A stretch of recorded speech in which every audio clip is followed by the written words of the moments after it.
Alrighty. We are live. Yeah, buddy. Alright, let me make sure that the stream is okay. Things are looking good. Let me post this to X, formerly known as Twitter. I wonder if I should post something inflammatory. That way people can join, even if it's just a hate view, right?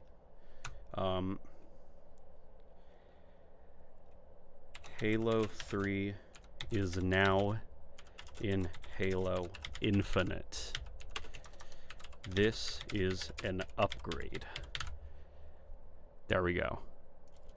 There we go. That's sure to spark some arguments. The character says, it's gaming time. Yeet Style says, what's up? We got GX in here. Of course, we've got the wonderful Frozen Fire. On point, as always. How are you all doing? I take it everybody is doing well. The weather is fine. We're all doing sublime. And let's play a bit of circle game. Huh? Yes. Let's play with some slime. Okay. All right. I'm going to drop the chat box right over there so that I can see it. What's up, late night? Love the video, says Maverick. We've got Onti. Is it true that Firefight was not included in this update? Well, we're about to find out because I am booting up Halo Infinite for the first time today. Think Pumpkin just jumped in the tub. The dog's in the tub again. Andrew says they finally added Charon TL34. No, unfortunately they didn't. A sad downgrade, I guess. Here. But to be fair, I feel like Halo Infinite would crumble under the weight of how good that map actually is. Light mode. Puke. Yes, I understand that it's light mode and it looks gross. But sometimes I do prefer the Xbox dashboard in light mode, just because dark mode gets a little bit too depressing looking. What is this? What is this? Oh, there we go. The true price points. All right, the premium pass is just $1 more than I actually have. That's nice. But I have something to show you guys once we get away from the screen. Some people won't be happy. Some people might be like, "Here we go, King."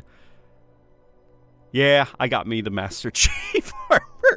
I enabled bad behavior. Though to be fair, if I enabled them to at least add more stuff like this to the item shop, then that's a win in my books. But okay, combined arms. Okay, it's a lot of stickers. Wow, a whole lot of stickers, actually. As well as an emblem, some double XP boosts. Okay. All right, I guess we'll earn those and we'll see, what's what. All right. Let's try out this Halo 3 Refueled playlist. So it's apparently a bit controversial, is that right?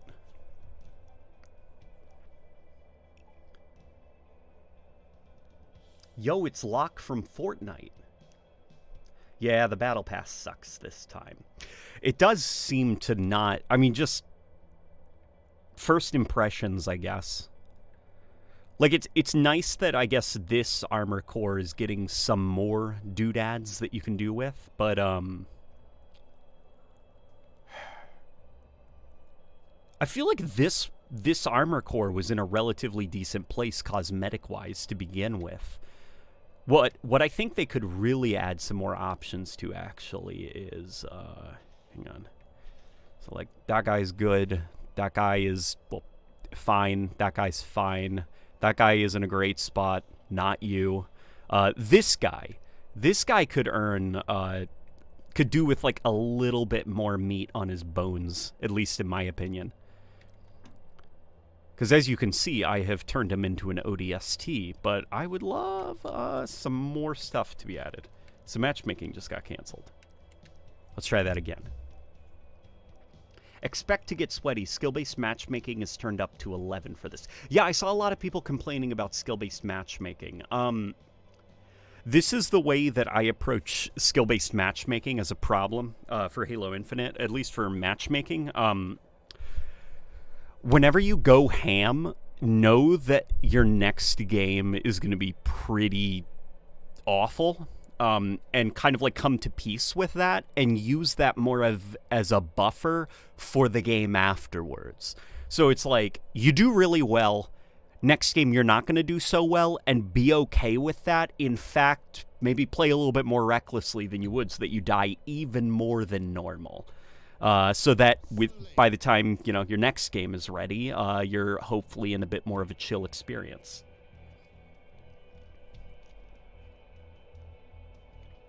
My wife and I have the same dynamic you guys have with Halo. That's adorable. That's amazing to hear. That's awesome. You guys play Halo together. Falcon should be in the game. Yeah, I agree. Falcon should be in the game. Oh, hang on. You know what? My settings aren't text size. Oh. My text size and my all of my UI things are like reset. Hang on. Vibrations. Let's turn that off so that this doesn't sound like a lawnmower every time that it goes off. Very fast. Notification duration. Let's turn that down. Text speed. Let's turn that way up. Here we go. We're going to turn the enemies yellow, so that way we can see them a little bit better. Reticle outline. There we go. That's what we want.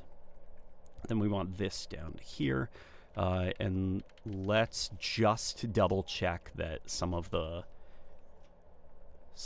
here we go. Let's turn all these guys off. Let's turn off friendly names, show enemy names, and also let's turn off some of these. That's awesome. Anyone who believed that CE Mark V wasn't going to be a premium purchase really failed to read the room. Criminal levels of naivete, not gonna lie. Yeah, I guess it was more of like hope, you know, just hope that it wasn't gonna be $22, but when's the last time you bought a game on the Epic Games Store? Oh God.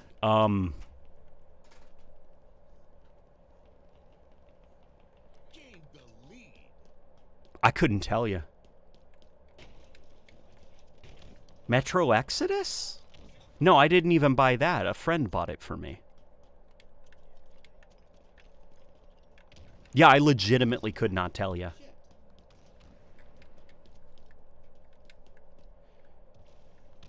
Yeah, so I tried to go into this relatively blind, but I know that there is some controversy surrounding this this map pack. So what's going on with it? I mean, already off the bat, the map layouts are slightly different. Like down here, these huge pillars, forgive me if I don't remember. I don't remember these being here, and I assume they're here just because weapons have a lot more range than they used to. Like, the standard engagement ranges are a lot longer than they were in Halo 3, so a hallway now needs a bit more cover so that you can move across it without getting, like, shot. Okay. Hey, Q-Alter just gifted Sunder Merc a subscription membership to the channel. So guys, speaking of the channel, Rebecca and I, we have our Christmas tree up, and you know what we're going to be doing actually for Christmas? We are going to make Christmas ornaments and put everybody who is a channel member on a Christmas ornament, and we're going to put it on the tree. And then probably on Christmas, I am going to read every single person's name, even if it is over 100. So that's going to be fun. I bought the Halo Mountain Dew. Gosh, yeah, we got to get the Halo Mountain Dew. I think all could use a little bit more love, says the character. Are the cross-core shoulders here? No. I do not think the cross-core shoulders are here. In fact, I know that they aren't because the game hasn't been updated. Cross-core shoulders, I am expecting to be part of, like, Season 6 or something. That's usually the way it is. It's like you get a massive... you get the new season from 343, then you get a mid-season update, and what that usually does is tweak existing systems.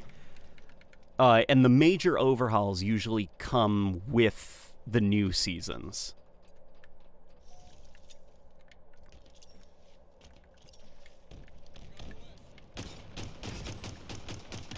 Okay.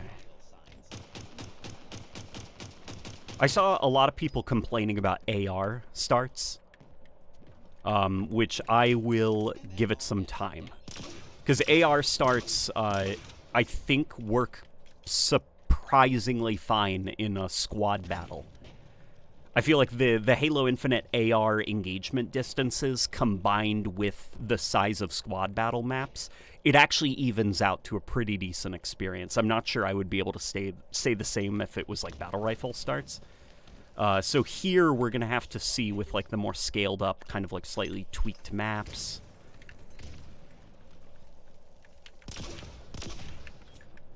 Come on.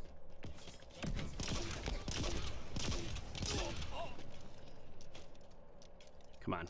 Come on, show yourself. Come on. He's right around the corner. Okay, whoosh. No. I'm not going after him. I don't want to give them my sword. Dude, old strategies. Old strategies still work here. Hello? They're below me. Okay.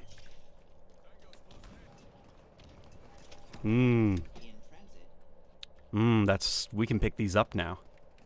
I remember these on the original map. Yeah, they were more or less just like bombs there. I think it was the sniper rifle that was hidden there, right? On the original map. And those bombs, I guess, were there to sort of, dissuade.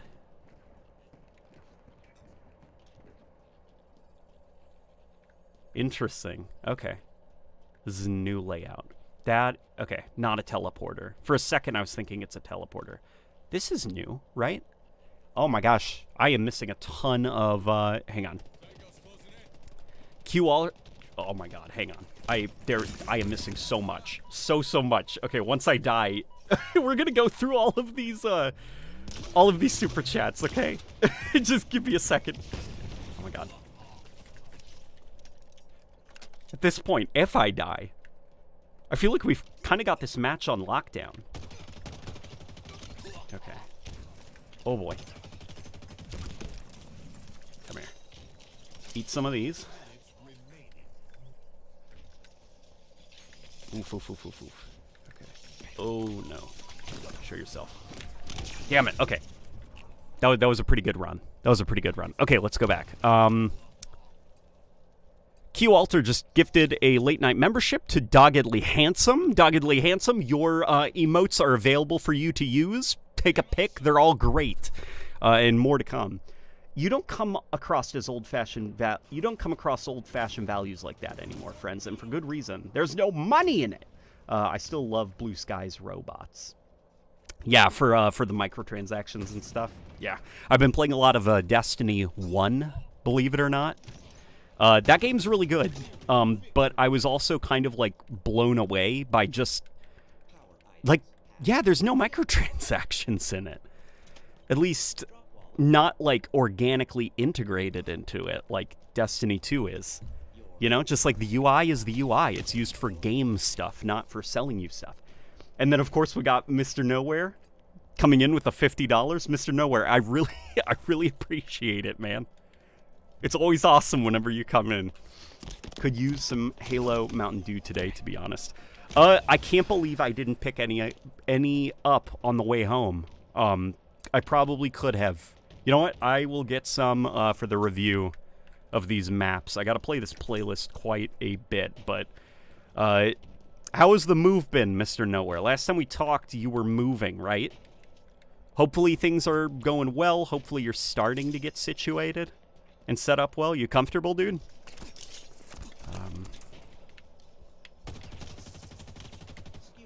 And then we've got Phil Swift, who says, do you still think Cutter has the car that Atriox sold him? Captain Cutter? Probably. Most likely, right? Unless he was able to upsell it on Facebook Marketplace.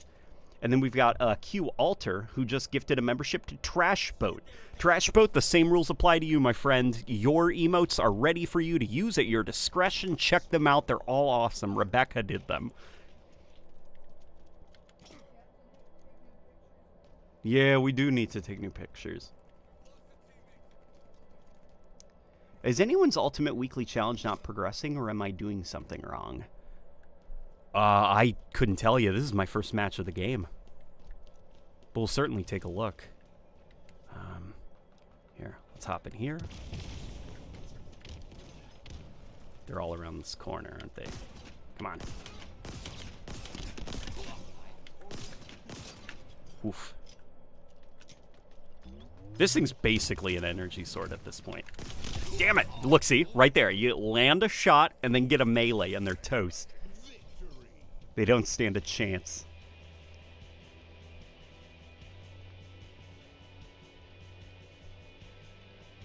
Dear Late Night Gaming, if you could describe how fighting the Flood feels, how would you do it? I make a lot of Halo Reach firefight modes, and I'm never able to make a Flood-type mode that feels right. Oh, man. A Flood-type mode. Okay, Flood, the best way, I think, some of the best combat situations, I think, for the Flood are when you think of it like the Flood chasing you, you know, like you have to get to the library. Okay, the library's not a great level, but what I do think that the library does quite well is that you're always on the move. And for the sake of a game type like this, I don't want to get into the whole sprint, you know, debate and stuff, but I think if you were to make something within Halo Infinite or Halo Reach that has Flood, you'd have to not have sprint. That way, in all directions, 360 degrees around you, your movement speed is consistent. That way you can feel like you're making good progress by running backwards and firing at the chasing horde that's, you know, right on your heels and stuff. So I think, like, the best way to design something that's Flood-like is where you need to break into an environment or push through a level while being chased from behind and fighting off the blockade that's gonna be in front of you, you know? It might be, the horde that's chasing you could totally be a swarm of infection forms, because in Halo Combat Evolved, the amount that could, like, spawn at any given time was quite high, and typically you didn't waste bullets on them, right? So I think we all remember that, like, in the library, typically right on our heels was a swarm of those, and it was in front of us where there was quite a lot of infection forms and stuff like that. So I guess that would be the way that I'd describe fighting the Flood, you know? Kind of feels like, well, outrunning a Flood. Could I be the top ornament on the tree? I feel like being superior to others. Well, we don't want people to be superior to each other, but we could maybe do something with, like, the top ornament that's related to people depending on, like, the tier that they're subscribed for. Either way, I want everybody to have a spot on the tree, you know? This is straight up the pit. This isn't, what do they call it in Halo Infinite? Imperium? It looks fantastic. I mean, this is the Xbox Series S, so it doesn't actually look that good, to be honest. It looks like a blurry mess. But the coloring, the color grading, it's on point. Hang on. I want to get a closer look, actually, at some of the corners. But not... Look at this. Look at the detail that's being put into this. Remember when Empyrean launched? A bit of... criticism I had, at least, was that I felt like they could have done a better job of, like, of merging the different environments together, like organic ground, plating, gravel, like it all felt very forgy with the way that it was placed. This feels a lot more artistically organic, like actually seeing like the grass growing through the seams in the ground. Like, that's actually really cool. Someone had to come in and do this themselves, like figure out how to make it look like, you know, cracked gravel with grass peeking through. That's a bit of detail, actually, that makes these Forge maps go a long way towards feeling more lively. So fighting the Flood is like playing Serious Sam. Yeah, actually. That's like a great way to describe it. Oh my god, I've never put 2 and 2 together. Yeah, it is a lot like the Serious Sam gameplay loop, where it's like you're kind of on the move, shooting at people in front of you while being chased from behind by a horde of weaker enemies.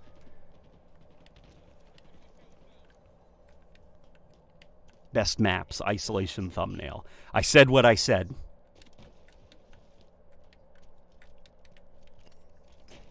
Isolation's a great map. Damn it. Okay. What mouse do you use for gaming? Well, I'm not using a mouse right now. I'm using the Xbox Series S, but not sure if this is... Whoa. Not even sure what brand this is. Oh, man. I think it's Corsair? I could be entirely wrong. Who's winning? Oh, they're winning. Okay. Well, this is ours now. Oh, it's out. You gotta be kidding me. Damn it. Okay.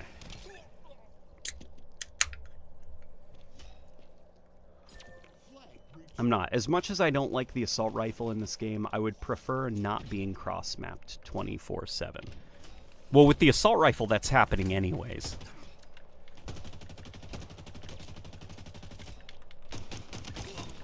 With the ammo count and the range this thing has and the accuracy, you're more or less getting that BR experience from Halo 3, only this one is fully automatic, so the fire rate isn't even predictable.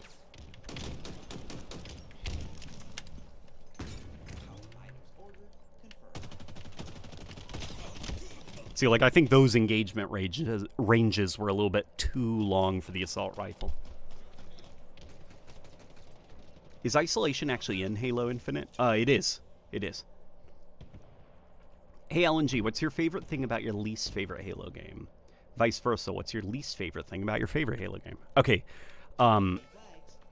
in Halo 5, I really, really, really, really appreciate the fact that game allows you to use music tracks in Forge. I think that it adds a lot to the experience, and I think it's really bizarre that Halo Infinite did not include that. And I really, really hope it has nothing to do with, like, legality problems, because I know Halo 5's soundtrack was done in-house by 343.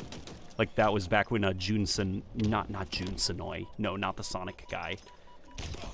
Crap, what's his name? I forgot the Halo 5 guy. Kazuma Jinochi. When he did the soundtrack for Halo 5. And I hope that that's not why they were able to use Halo 5 OST in the Forge mode. There we go.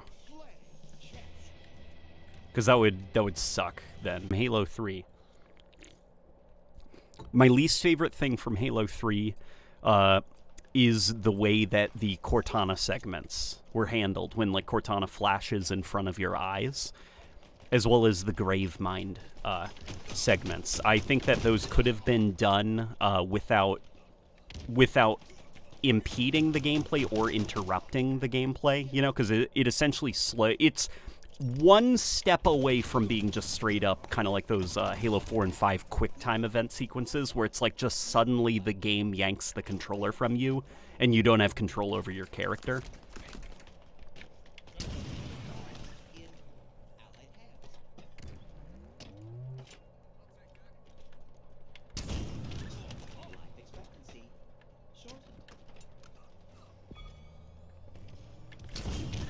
There you go. There he goes. Woohoo! That was pretty awesome, actually. Hang on, let me cap that. Okay. I am totally gonna die. I can't believe it. I survived.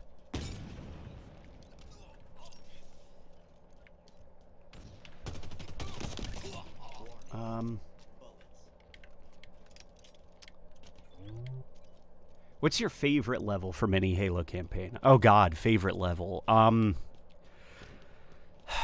If you were to point a gun at my head right now and make me choose, then it might be Silent Cartographer, either that or the level The Covenant from Halo 3. One of those two. Or Savo Highway. Big fan of combined arms levels, where there's heavy vehicle use, large open environments, but also like little moments where you're kind of in more enclosed combat situations. I guess just variety levels. Oof. I can't believe I got out of that alive.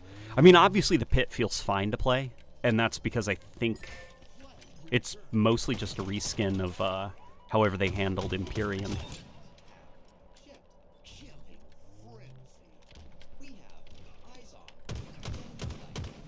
Oof. Damn it, I was about to say, I have 2 shots to kill him and my shields are down.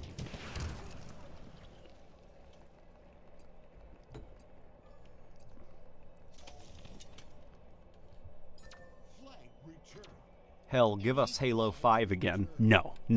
I'm very happy with Halo 5 just being that awkward period in Halo's history, and we've all pleasantly moved on from it.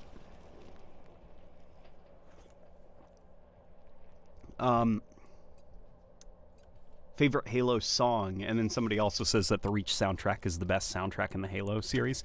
I used to not like the Reach soundtrack too much, but when Reach came to the MCC, I grew to appreciate it a lot more. And then also being able to talk to Marty O'Donnell and actually like hear his thoughts on what went into the soundtrack and why it was made the way it is, I've grown now to really appreciate it. It's still not my favorite of Marty's soundtracks for Halo.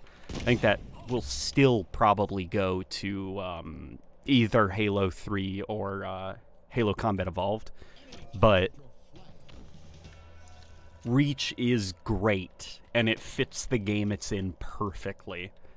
There is not a single song that should be altered or changed.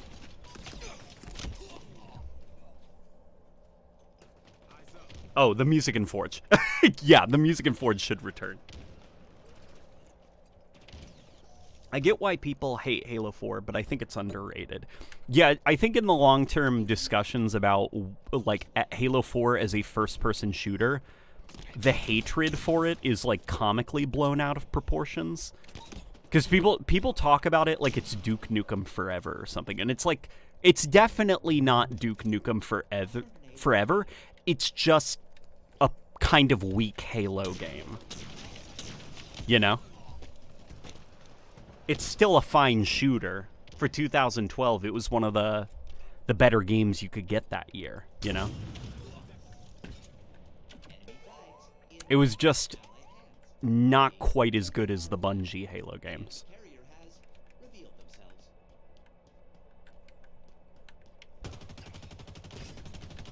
Oh my god. Okay, we got him.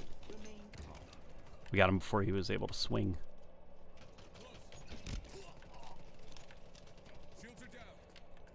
This is madness. Okay. Here, I'll pop my thing right here.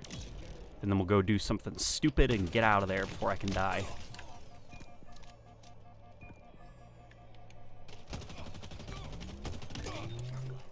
Okay. What if I'm just running here and then I... No, I can't yoink the flag with me during a teleport. Okay, that's I suppose that's fair. Okay, hopefully they can find this flag carrier. Because we really gotta get this score. It can't be, like, let's play a game of run down the clock, you know? Wait, why is everyone over here? Oh, no. They're gonna return that, or they're gonna get that flag if they're not careful. No? Okay. Huh. That's so odd. I'm having, like, back-to-back easy games.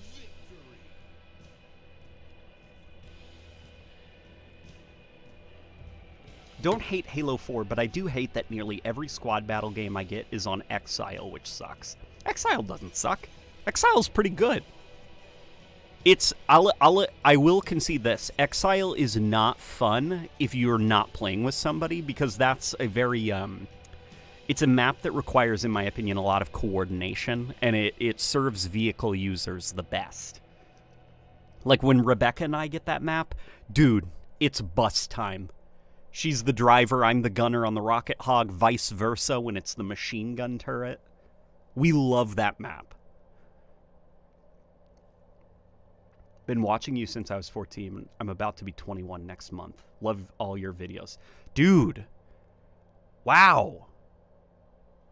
Happy almost birthday. That's crazy. So you kind of grew up with the channel. That's crazy to think about. Thanks for sticking with me all these years. Through the bad and the good, the thick and the thin. Skewer inbound. Do they have Sandtrap? Unfortunately, they do not have Sandtrap. Do I think I'll ever do a video on the Halo 3 marketing? If it interests me, if the topic interests me. It's definitely a decent idea. I will say that much. Oh boy. In fact, just to be proactive and do my part as a content creator, let me write that down as an idea. I've got a Google Doc right here with okay.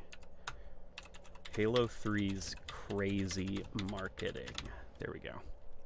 I wrote that down. That's a good idea. Thank you for that. The Desert Lad. Wow, thanks for the $10, man.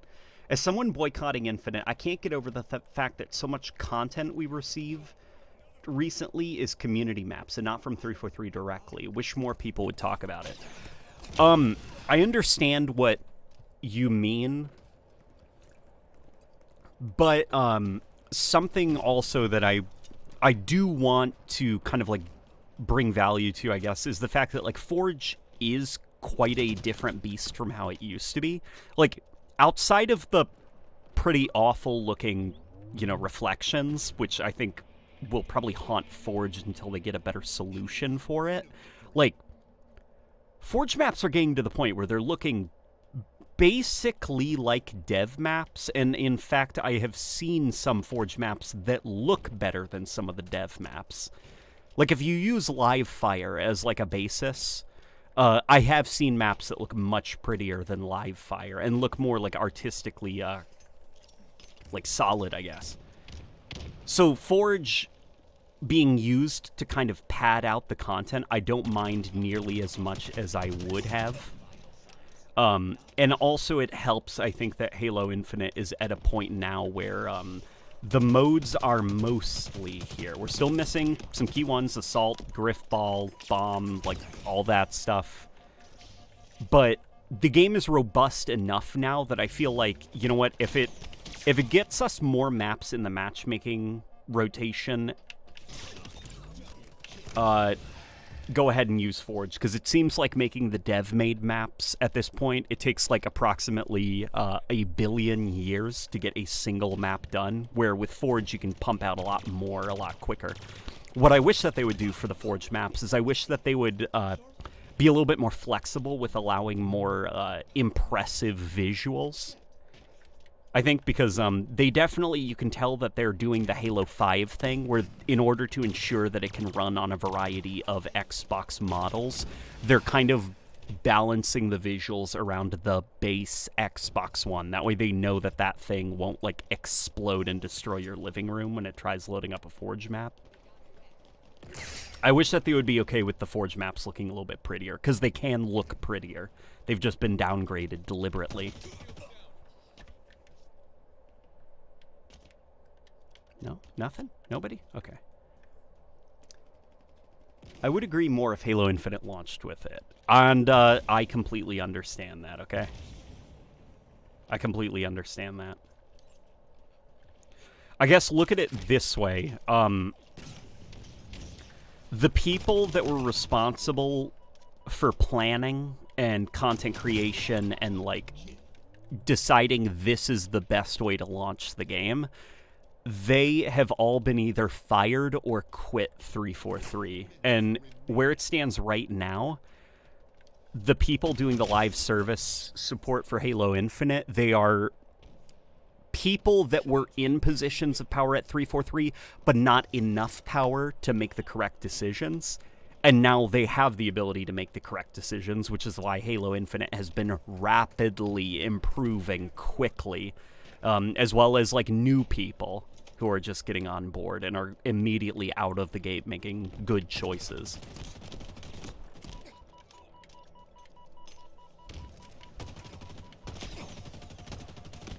Crap. Halo Infinite is on the Xbox One? Yes.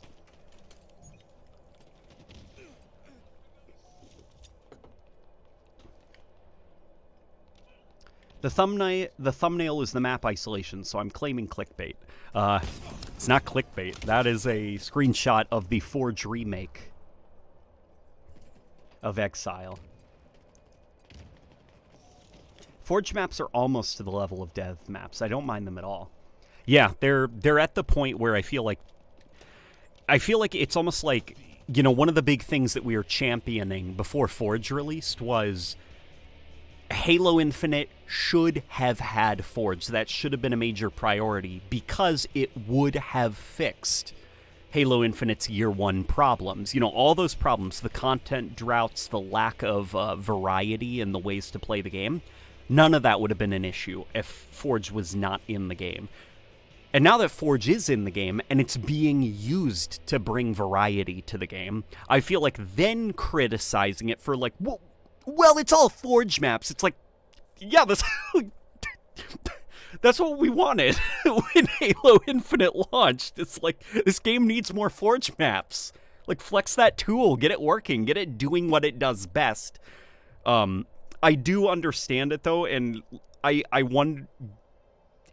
do understand, though, like, just kind of like the inherent frustrations at, like, I can't believe now the game is in a good spot 2 years later. Why couldn't it have been there at launch? And I guess it's like, for my own mental well-being and happiness, I have decided to forgive but not forget, I guess is the best way to describe it. I've forgiven the game because it's a lot of fun now, but I will not forget that the game launched this way again after Halo 5. You know, so going into the next Halo game, I'm going to be a little bit more cautious.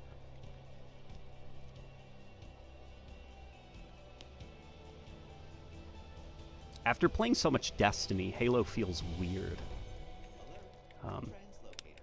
Thanks for the early birthday wish. You're awesome. Grew up with you, Ackman, and Hidden Xperia. I hope one day to meet up with you guys. I met 90% of my friends because of Halo.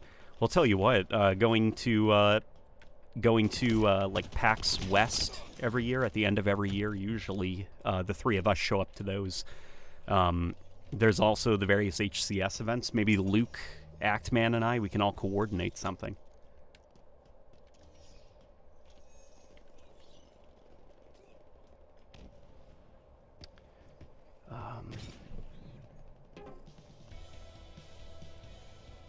LNG, have you ever heard of Stellaris?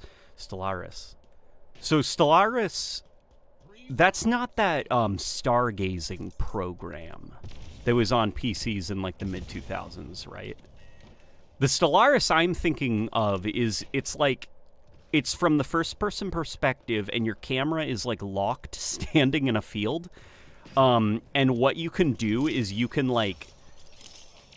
look up at the stars and you can kind of like zoom in. You can't walk or move around. You're stuck frozen, but you can look up at the stars and you can zoom in on different constellations. You can freeze the sky, rewind the sky, fast forward the sky, or make it move in slow motion. You can also alter weather and stuff like that. So it's basically like a stargazing program, and it kind of works on like predicted algorithms for where star constellations will be like hundreds of thousands of years from now and stuff. So if you wanted, you could like skip to the year 3000 and see what the sky would predictably look like in that time. And that was pretty cool. But I assume that's not the Stellaris you're thinking of. By the way, if any... I think you're thinking of Stellarium. I am thinking of Stellarium. You used it too, didn't you? Oh man. That thing was cool, right? No wonder I couldn't find any information about it when I would Google it. I couldn't remember the name of it. Yes, Stellarium, that's what the program was called. That thing was awesome. So, to answer your question, no, I haven't played Stellaris.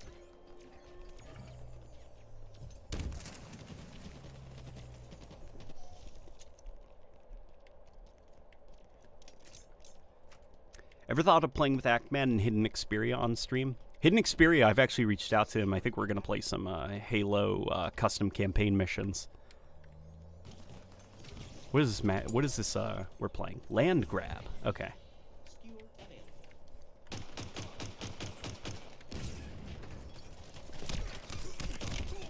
I still think King of the Hill is probably my favorite of the land, like, hold the zone type locations, though Extraction in Halo Infinite is very fun.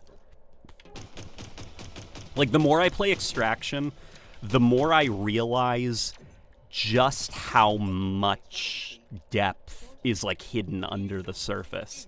The fact that you're basically creating the objective points.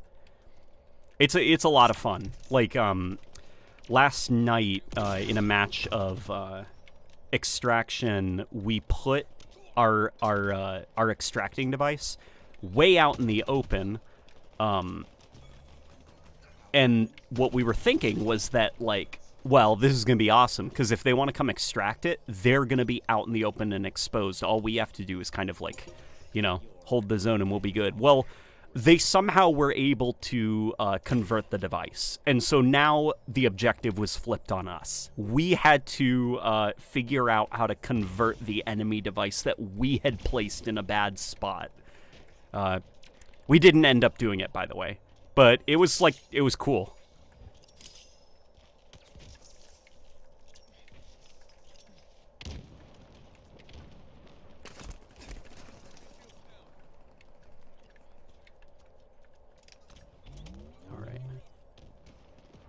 I guess I could hang out up here.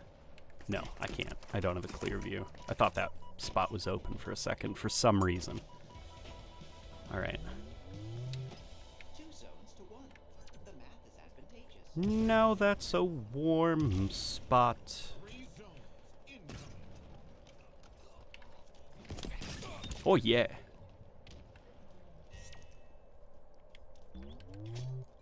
I think Halo 5 made the community reevaluate its opinion on 4 massively. Oh, yeah. Oh, yeah. That's usually the case, I think, with a lot of stuff. Because, you know, it's the Halo cycle. The Sonic community goes through the same thing, the Sonic cycle. And I think it's honestly, it extends to more communities than just those two. And I think it has a lot to do with it's like...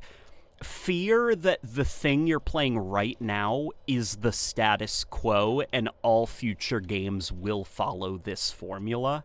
And so it's an aggressively negative response to the current thing. And then kind of like, well, now that you know the previous thing was not going to be the status quo, you can evaluate it a little bit more fairly than you would have otherwise. Crap.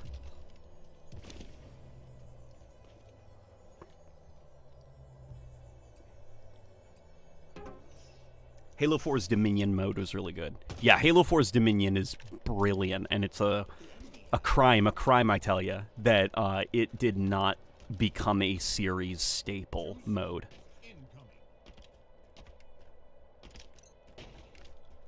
Like, of all the modes to return, Strongholds, that came back, but not Dominion or Extraction.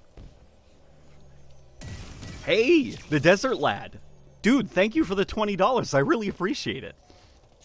I said before, I want a Halo 3.1, and my journey to learn coding has been difficult. In the meantime, Halo MCC is still in a wonky state, and Infinite's attack base equipment model turns me off. Glad others like Infinite, though. Hang on. There's a lot there for me to dissect. I want a Halo 3.1. Oh, like basically taking... Well, I think what you want is Halo 4, right? Not Halo 4, the game that released in 2012. What I mean is... think of like the Halo franchise iteratively. You want a Halo 4 as in a sequel to Halo 3, something that takes Halo 3 and expands on the mechanics that it has. So like the kind of like doubling down on the vehicles, the sandbox, the equipment, like that kind of stuff. You want innovation via Halo 3 as the starting point. Like where do we kind of like iterate and innovate from there? Right?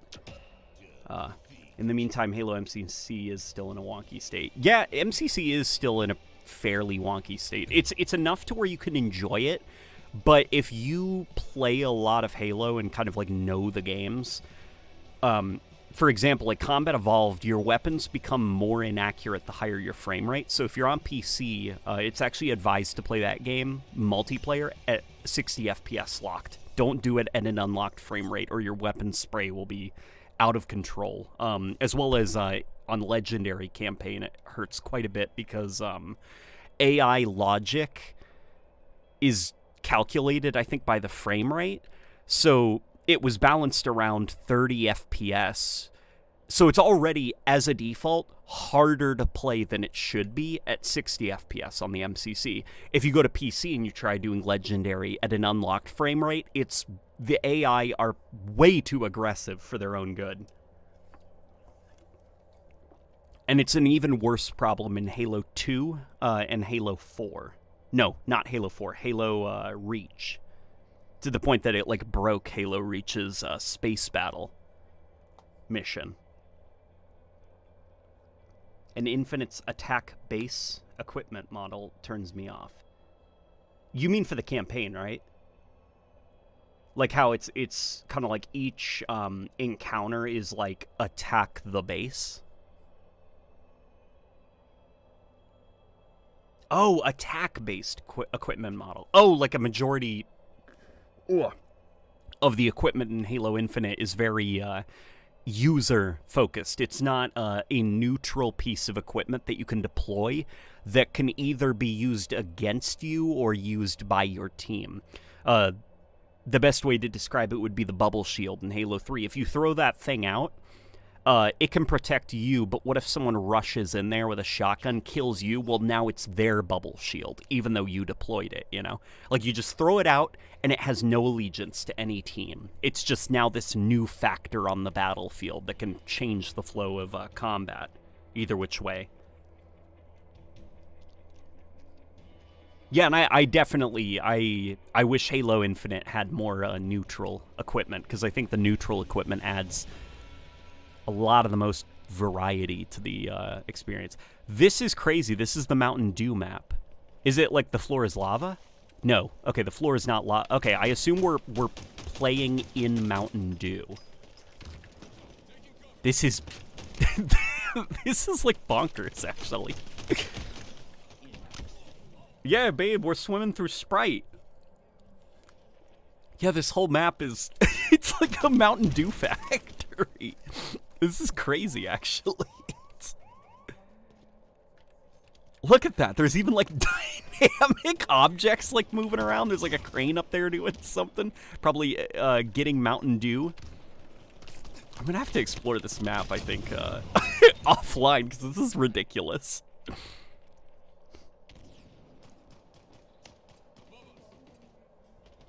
Sidekick starts ruined this playlist, in my opinion. I'll have to play a little bit longer before I make an opinion, but combat definitely flows quite different from how it was in Halo 3 with like the range of some of these weapons. Because as a default, Halo Infinite's engagement distances are quite a bit longer than the maps we're playing on. So you can kind of feel it. Like, what was once a pretty fun hallway where AR users would have a lot of room to kind of run around, now it's like you can't really go into certain hallways because the AR can just reach across it. Produced under license by Sabine Arms. Is there a guy in there? We have eyes on. I thought I saw a guy run in here. No. Oof, oof, oof, oof. Damn it. Okay. They put the Mater Chief in the softer. This is Yeet style. It's the Mount Dew map. We are fighting for the flags on Mount Dew. Oh boy. Yeah, do, says the wife. Why doesn't MCC have the classic 5v5 starts? 5v5 was Social Slayer, wasn't it? You've unlocked a memory. Am I misremembering, or did Halo 3 have a 5v5 mode of some kind? No, did it?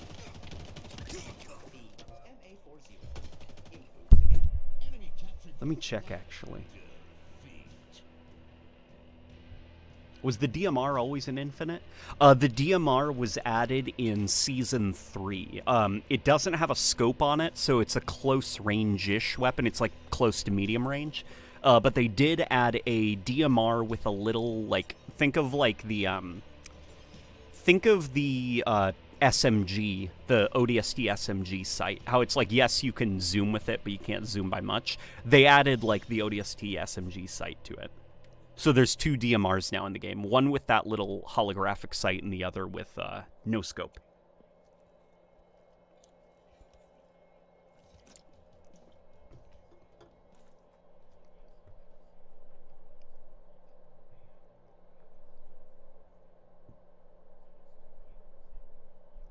Halo MCC's ban system is way too aggressive. I invited a friend who finished the game before joining me, banned us for 5 minutes because she did it too fast.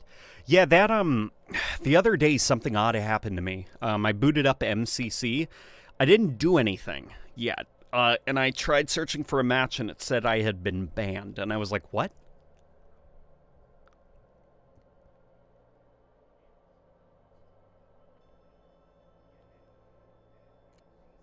Halo 3 had squad battle and something else. One was 5v5 and one was 6v6. I think. I confused the two. Interesting. The scope they put on looks wrong. It should have been the classic one, man.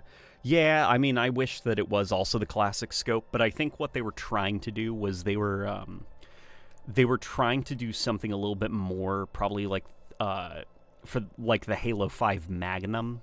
Like, they wanted something that you could zoom with without straight up having aiming down the sight, like Halo 5. And because of that, the range needed to be a little bit shorter than the standard DMR scope. Look, for the people in the chat that were saying I was clickbaiting, what's this map called? Write it in the chat. Yeah. LNG, how does one get a queen like Rebecca? That is a great question. I don't know if I could give you advice because Rebecca is genuinely one of a kind. There is nobody in the world like her, and I don't think you could find somebody like her if you tried. That looks good. I mean, it looks gross, but that looks like the ones from Halo 3, the little flood sack thing. Ooh, hoo, hoo. Look at that. It's the flood thing. The orifice. Okay, I can't go up there. That's not a gravity lift anymore, I guess.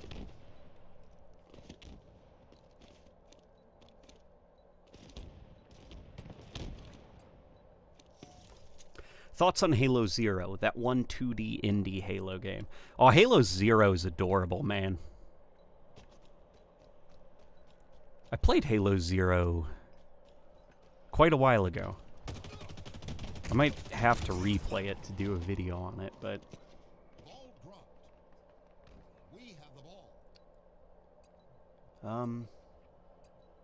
I don't care about that personally. I just want the classic scope back because it looks cooler. I agree, it does look cooler, and it fits the gun's profile better. But the reason that you would do that is so that you can leave the door open for bringing back the Reach DMR. But at this point, the Reach DMR, I think it's safe to say it's not coming back. Like, that they wouldn't put the resources into bringing it back. So I'm like, why not? Just give it back its classic scope. Stop with this Bandit rifle silliness, okay? Let's be honest, it's the DMR from Halo Reach.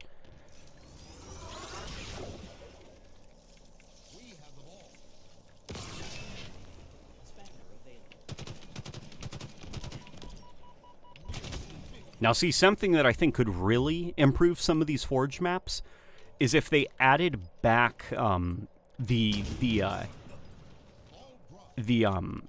terrain-specific grenade physics from Halo Combat Evolved, Halo 2, and Halo 3.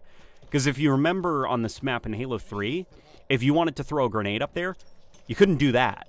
Your grenade would get caught on the dirt. Because that's what would happen. You know, like, have you ever thrown a baseball into the ground? Like, solid dirt? That's not going to bounce, you know, up a hill. Like, no, it's just going to get caught in the dirt. And I think it does actually add quite a lot. It's almost like balancing a map via interesting sandbox mechanics and physics. But unfortunately, I think it was Halo Reach that removed that. And it was never added back, and it's a shame because I think it made grenade encounters a little bit more interesting.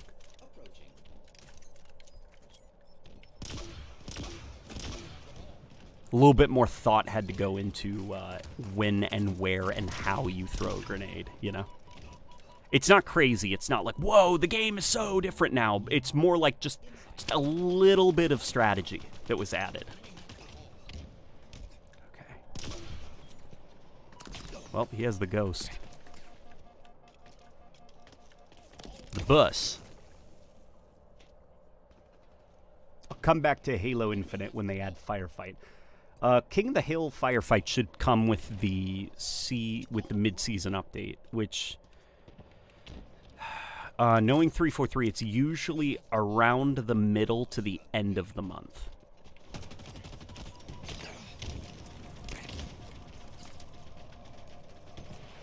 Oof. Do you think they'll ever add Spartan companies again? Why did they remove that? I really enjoyed grinding the Achilles armor in Halo 5. I think the reason that they removed the Spartan companies was probably for the same reason things like commendations, the career mode and stuff. I assume it was probably something to do with just how unfinished the UI was when the game launched. They probably wanted to do something like a clan system in-game, but just... the UI was not ready in time for the game to start being put together. I don't think anybody forgot about Spartan companies or like an in-game clan system. I think it was a choice to not include it because of, you know, well, when you're short on time and the game needs to get out the door and the UI is not finished, some things need to be sacrificed.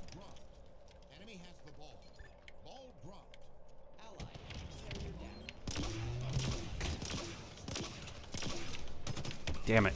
I should have switched sooner. Yeah, I really wish that a clan / the Spartan company system returned, because that was a lot of fun in Halo 5.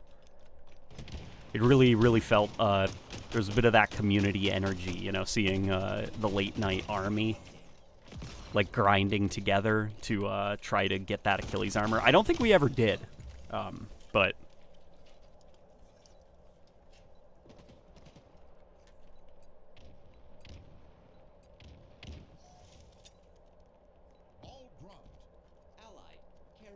Wait, Firefight's coming? Yes, Firefight is coming, actually.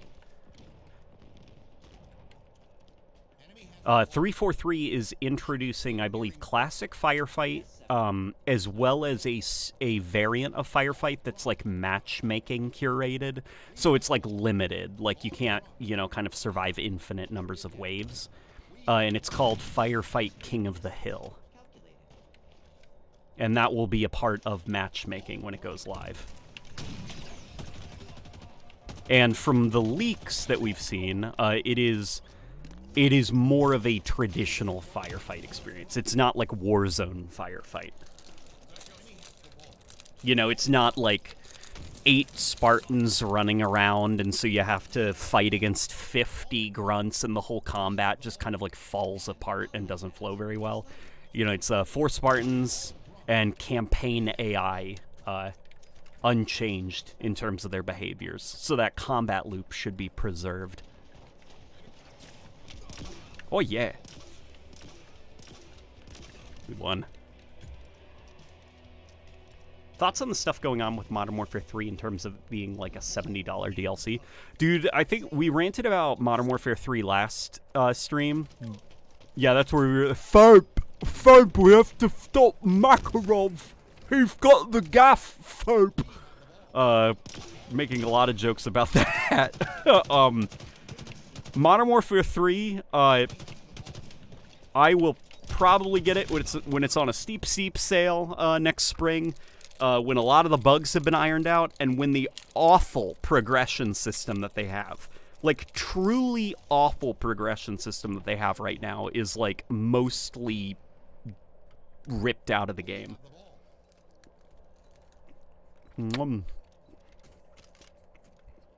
Sorry, that is a nutrition bar.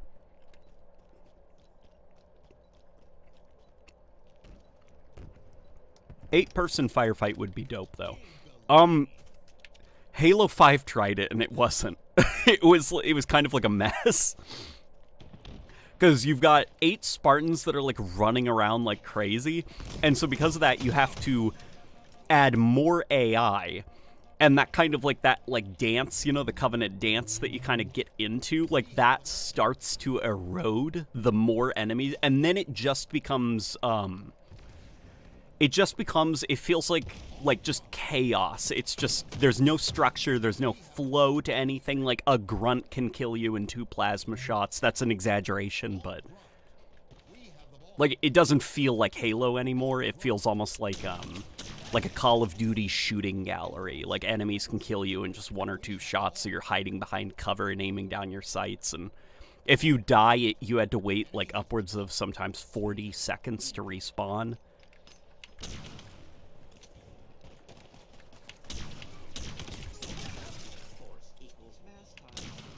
It was a mess.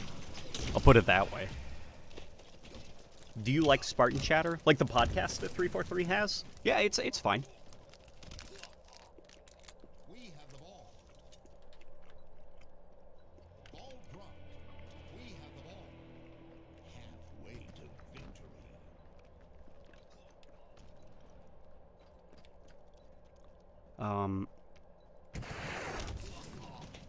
I hope Warzone isn't dead. Warzone, I think, is going to be fine. Modern Warfare 3 wasn't very good, but I think Warzone, it's still in, like, the top Xbox played charts. Like, Warzone is here to stay for quite a while. I assume that there will probably be a slow erosion of the player base over time. I think the shock of transitioning over to Warzone 2 kind of kick-started the decay. I can't imagine that Warzone as a platform is growing anymore. It's kind of like Fortnite now. Like Fortnite, not that Fortnite is dying, but Fortnite is definitely, I think it's gotten to the point where it will not grow anymore. It's kind of hit its peak, I guess. There are only so many people on the planet Earth that want to play Fortnite, and they have now played Fortnite.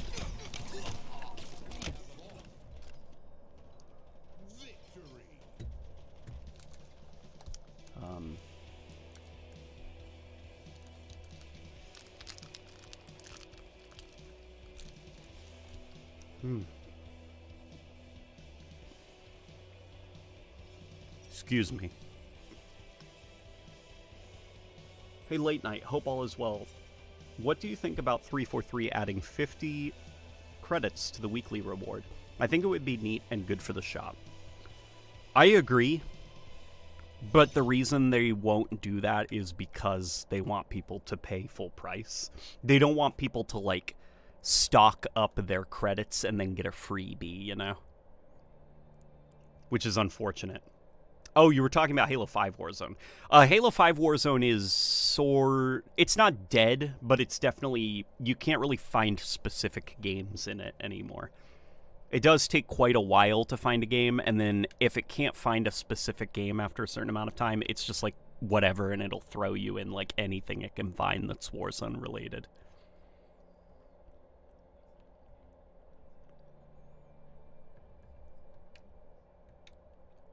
Yeah, I'm not earning progress anymore, am I?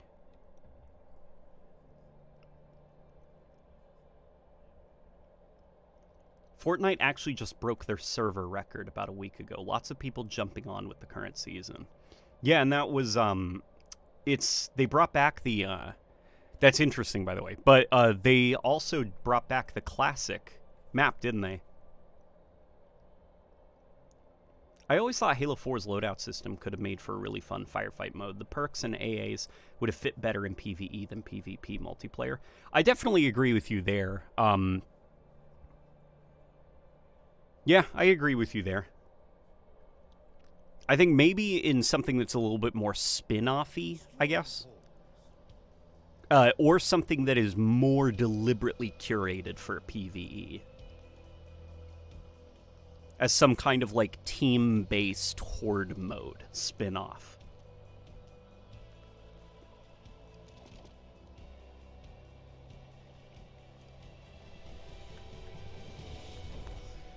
How would you feel if they gave Halo Infinite the Overwatch 2 treatment by relaunching the game with the Unreal Engine 5 and giving campaign DLC and better stability? Well, Overwatch 2 did not go over well. I think that was a very unsuccessful relaunch.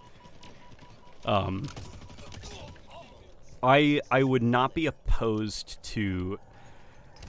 I don't really want Halo on the Unreal Engine, to be honest. I would prefer that they stick with this engine, but instead, I guess, preserve it a little bit better.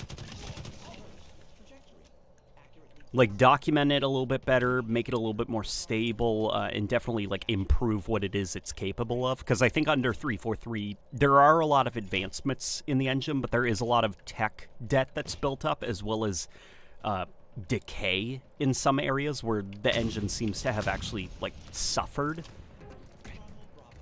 Like, before, under Bungie, the engine was actually able to support various forms of, like, motion blur, some more complex physics and particle systems. And under 343, that's actually gotten worse, so the engine can't handle as many flashy things as it used to be able to. And I'd worry that running it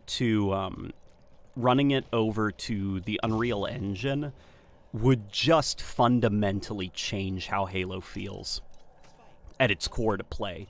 Like the way that Spartans move around, the way physics feel, the way even like jumping from ledge to ledge, firing your weapons. Like, there are some people that don't like Halo Infinite, but even if you don't realize it, there is still a lot of legacy stuff under the hood powering Halo Infinite that once it's gone in the next Halo game that'll be in the Unreal Engine, you will notice the difference, and you'll actually look back at Halo Infinite and say, holy crap, like that aspect of the engine was there all along, and now I'm just noticing it.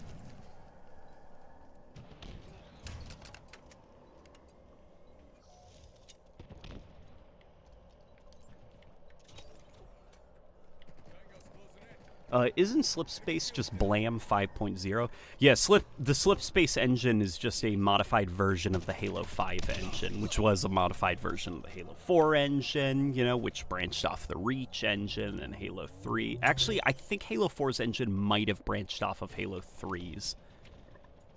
I think it might have been developed in parallel with Reach. I can't remember, actually. I know there's a whole story about it. The enemy has captured Charlie. S7. Sniper available. How are the maps playing?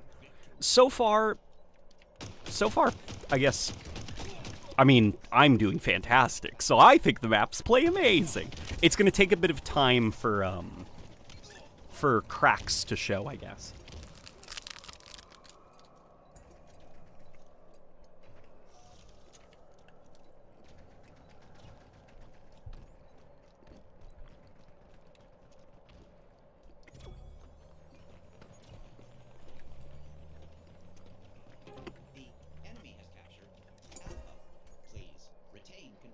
I was trying to say I hope to see Halo 5's Warzone in Infinite and future titles. Well, if Warzone were to return, I would hope it's not Halo 5's Warzone.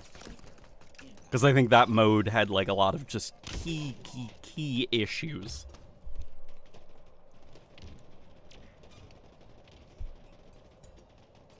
But yeah, some kind of PvPvE mode could be fun. I just think you would have to do it very different from how Halo 5 did it.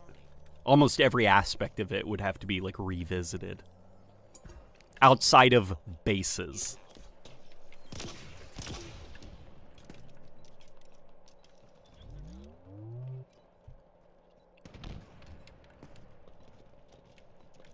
That's cute. The little sticky note.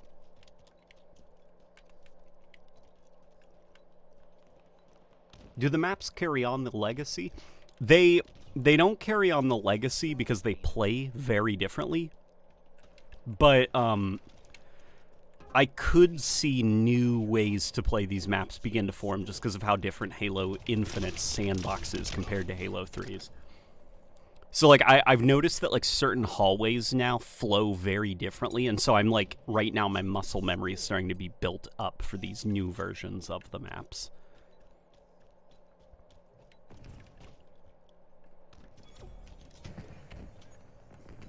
Come on, hop down. He's not hopping down, he's just letting me capture it. Okay.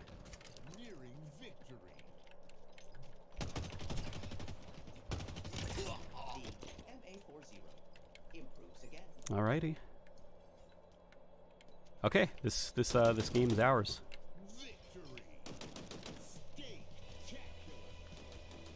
Warzone base, destroy the enemy core thing was pretty cool. Everything else about it sucked.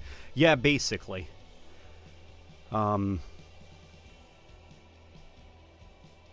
People are too comfortable with Halo. It needs to change and evolve in some ways for it to survive. That's what Bungie did back in the days. We need to allow it to change, and Unreal hits the spot. Bit of a different situation with the Unreal Engine, though. The reason they're moving over to the Unreal Engine actually has to do with business reasons, not gameplay reasons.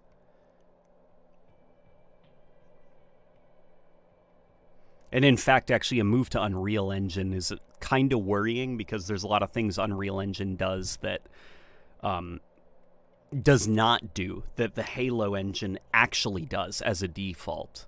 Like Forge, you'd have to kind of, God, I can't even imagine the work that they'd have to do to get, like, Halo Infinite's Forge mode into the Unreal Engine and make it feel like Halo Forge. As well as, like, the, there's a lot of things that would have to be done. I spoke to a developer about it who worked on Halo Infinite, and he basically said, like,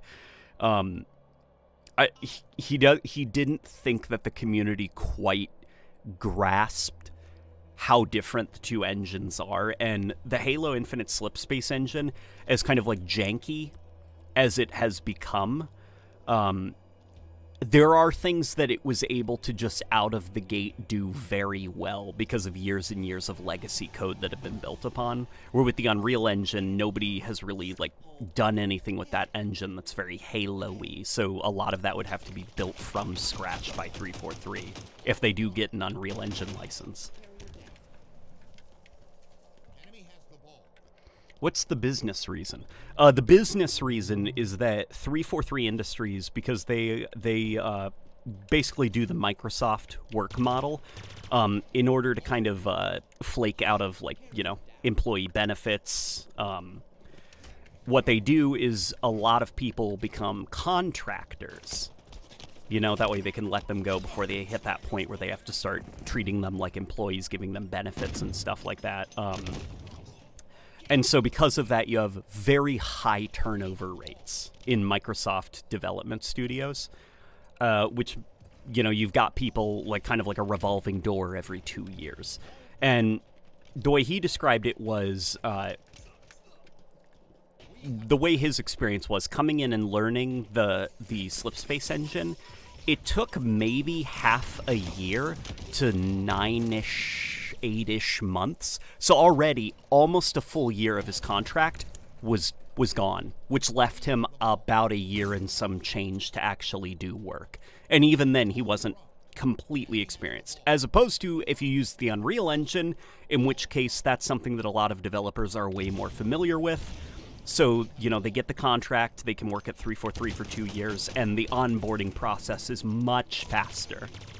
All they really have to do is learn how to use what 343 has done with the Unreal Engine. You know, so it's much faster to kind of like get up on your feet and get to work.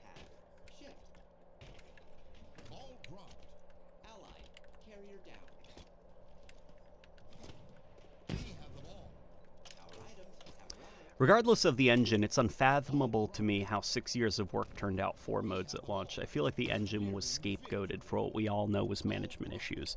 It's a mixture of both. It was definitely management issues, but it was also definitely engine issues. And some of those engine issues, unfortunately, stem from just that Microsoft model, you know?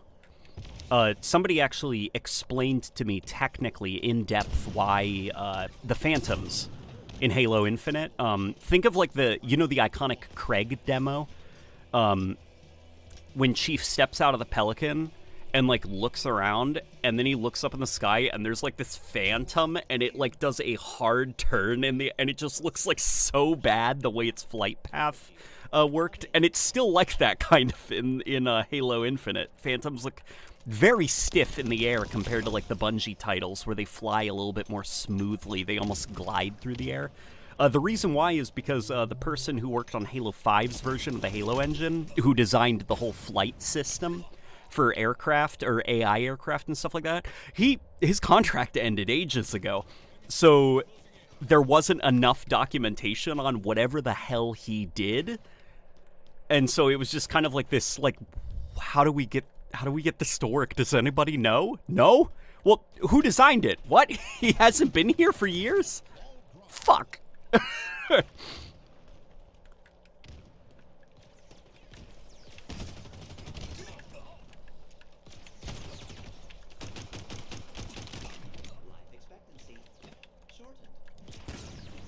Did they nerf the blast coils?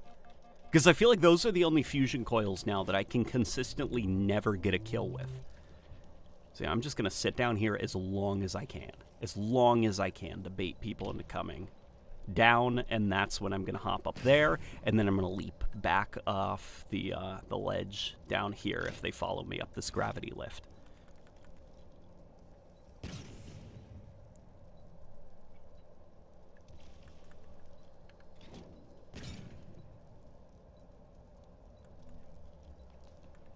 Come on. All right, we're starting to see some chaos. I'm starting to see some blips on the motion tracker. They're coming. They're going to take the bait. Once I can get a majority of them down on this level, that's when I will. Okay. We're going to escape up here.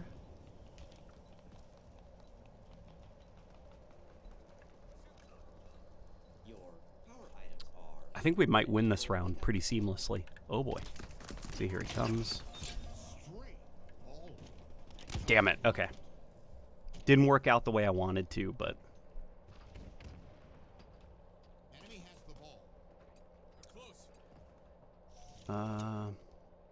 Halo 3 is perfect. Halo 4 was almost perfect. The only thing holding it back was the ammo issues.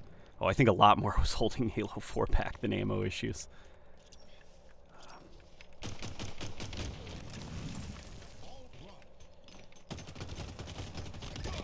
go. Remain calm. Maintain possession for score increase. Nearing victory.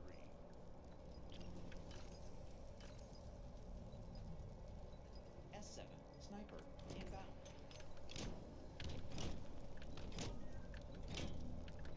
We did it. Victory. All right.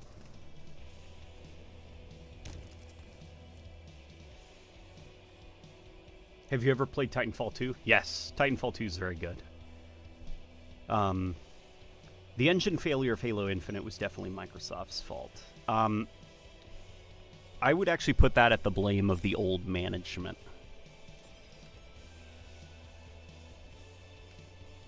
Of 343. It wasn't necessarily Microsoft's fault. In fact, Microsoft might have benefited from being a little bit more hands-on. Because I think if they were, there would have been a little bit less indecisiveness during pre-production. They probably would have gotten to work a lot quicker and been a little bit more focused. I loved Halo 3, but felt disappointed that it was missing something or that it was too quick. You know, that's an opinion that a lot of people do share about Halo 3. Part of the reason that I love Halo 3 so much is nostalgia. The other half of it is also just, like, mechanically, I think that it's really solid. Obviously, things could improve, which is why it's frustrating that Halo began to deviate towards other gameplay styles afterwards, because I think Halo 3 didn't even scratch the surface of what could have been done with the classic formula if you went further. Capture the flag. But yeah, no, Halo 3, I think if I was a fan that was following the series from the first game and was like waiting in line for the midnight release of Halo 3, I probably would have been disappointed by it, at least the campaign narratively. I actually strongly dislike Halo 3's story, but the actual campaign missions are really good. Yeah. That's basically the take for Halo 3's campaign, is Halo 2's campaign narratively blows Halo 3 out of the water. But in terms of gameplay, Halo 3's campaign might be the strongest in the series. If it wasn't for Combat Evolved, which, depending on the day of the week, I rotate between Combat Evolved and Halo 3 being my favorites.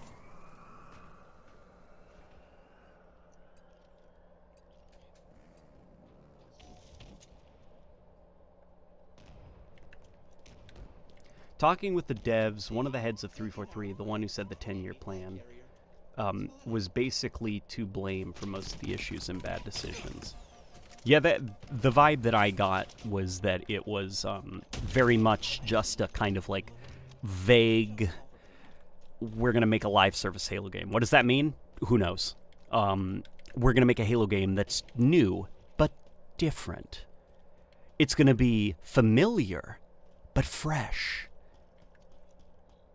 It's going to be bold and different, but also feel like home. And it's just kind of like, can you define that? No.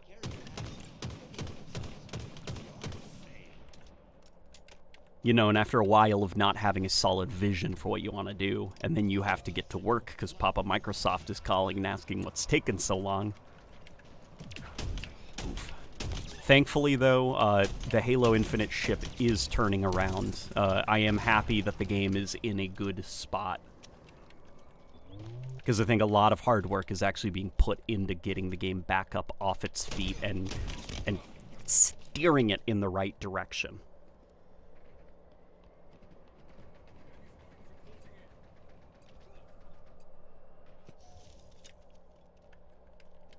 Halo 3's mission design is probably the best, but CE's campaign sandbox is too good. Yeah, it's insane how timeless the Combat Evolved sandbox is.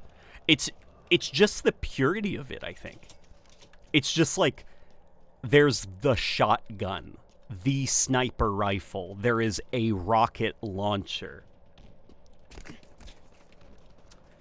the plasma pistol. Like, it's just, everything is so pure and focused. There isn't like a single miss in that sandbox in terms of like, that didn't need to be in the game. Like, if you removed one weapon from Halo Combat Evolved, the entire sandbox would feel like it's missing something.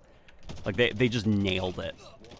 Which I can't say the same for basically any other Halo game. There's plenty of weapons that you could remove from future Halo games where you probably wouldn't notice that they were gone until someone pointed it out. Oh boy. Oof. Successfully delivered.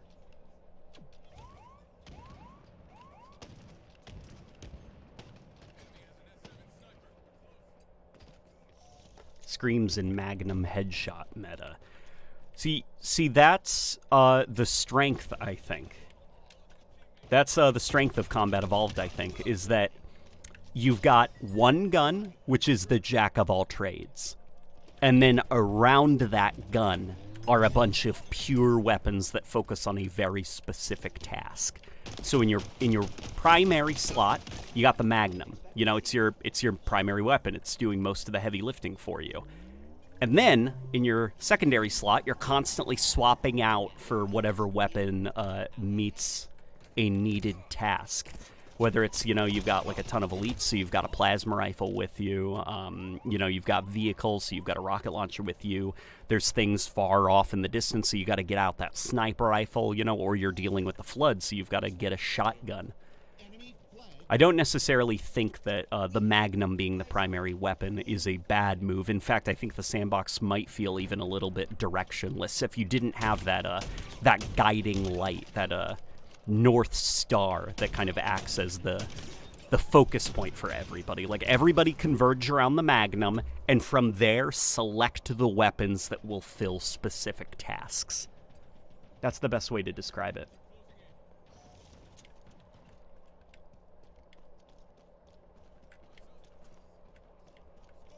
AR, it's the AR. No.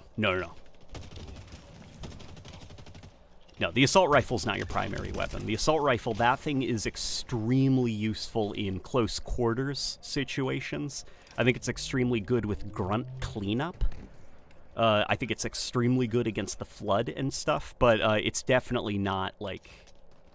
It's not the northern star that guides the sandbox. It is a tool within the sandbox to be used appropriately, like a shotgun, like a rocket launcher, or anything. Magnum was the secondary. I understand that was the intention, but I'm talking about how the game turned out.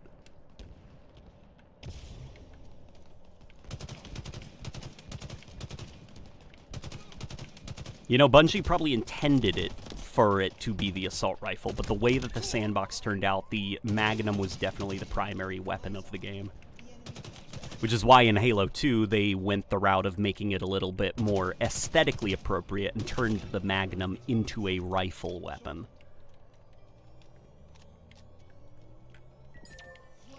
CE Magnum isn't nearly as busted as people think. Yeah. I think people approach Combat Evolved with that, like, Call of Duty, like, I just want to pick up the gun I like using and run around and get a killing spree with it approach, and it's like, that's not the kind of game classic Halo was.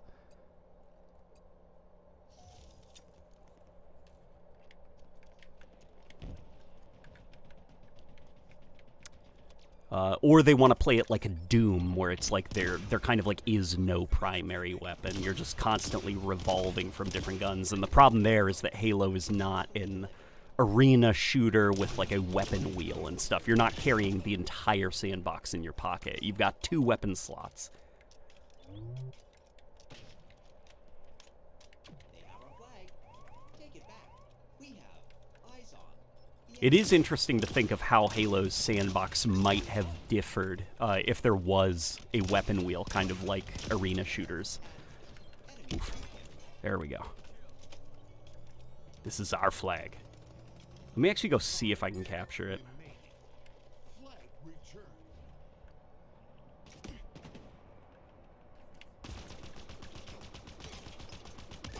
Yeah, so far I'm having fun with this playlist. But a lot of it might just be from the fact that I know these maps like the back of my hand. And surprisingly, a lot of strategy is translating from Halo 3. Not a lot. Like, obviously there's new functions for different tools in the sandbox. Like, I think the Hydra actually is kind of interesting.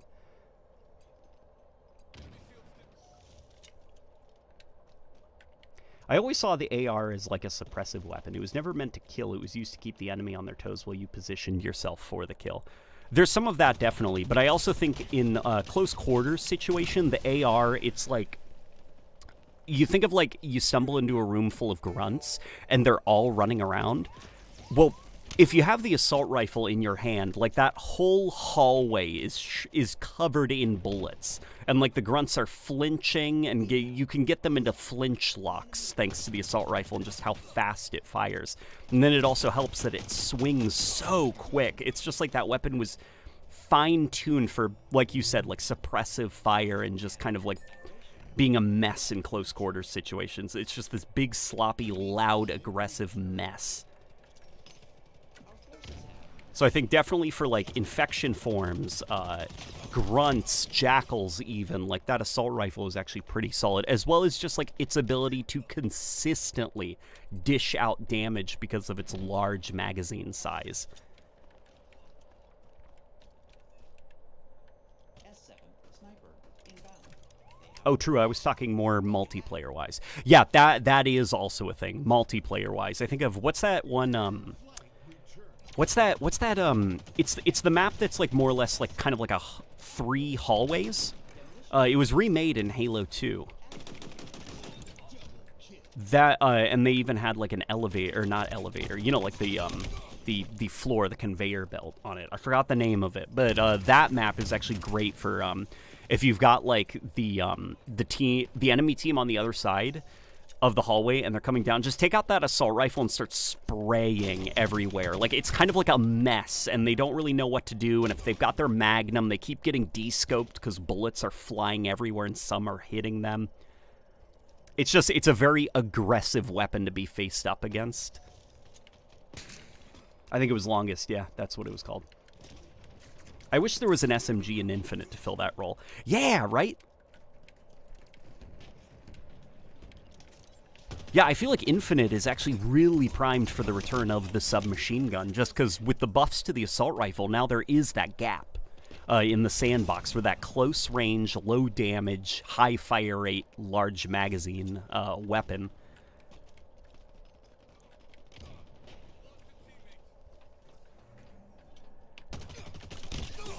Because this assault rifle is more in spirit to the battle rifle now. So getting something that's just kind of like messy and sloppy and it's filling up a hallway full of metal.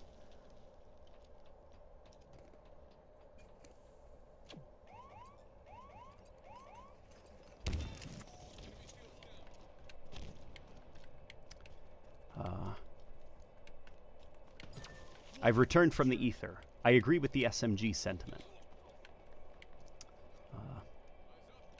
CE assault rifle still has the best sound effects and reload animations. Fight me.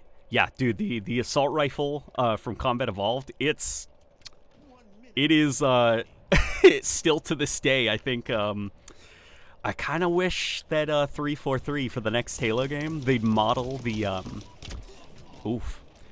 I understand that we're still doing the Halo 3, like magazine out, magazine in, bolt charge. But I wish that they'd bring back that HK slap, you know, for the reload. It's just so cool looking. Same with the way that the reload animation is broken up into 4 parts. And you know, I understand that Combat Evolved the Anniversary is not great, but one thing that I do think the Anniversary Edition did a pretty solid job of, more than the art, was I think the sound design was actually quite good at respecting the legacy. Definitely those sounds are going to sound out of place in the classic Halo game, but in isolation, listening to the Halo Combat Evolved Anniversary assault rifle firing sound, that's pretty good. That's really good as an update to the assault rifle. You do realize the sound effect for the CE AR is a Browning 50 cal, right? No. In fact, it is the Halo 3 assault rifle, which uses a stock sound effect for a 50 caliber Browning, but it has been sped up. Yeah, I always come up with the facts. I'm the one who told the Halo community about that, because I was able to hunt down the original audio file that Bungie used for the Halo 3 AR, as well as the stock sound effect they used for the shotgun. It is a SPAS 12 stock sound effect. I think Valve even used the same stock sound in Left 4 Dead 2 for their SPAS 12.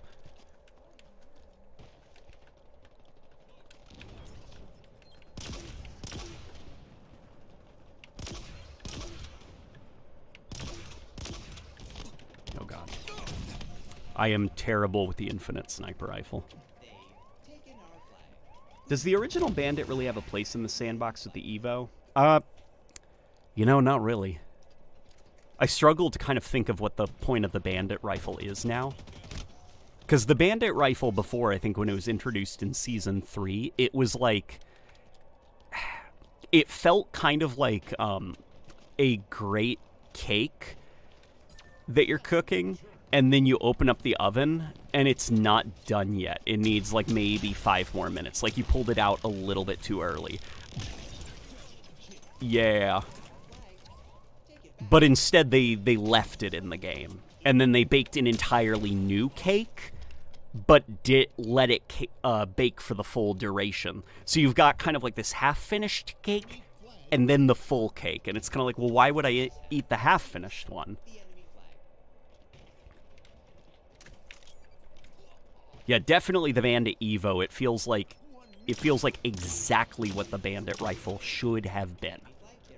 It is the ultimate realization of that promise of a close-range DMR.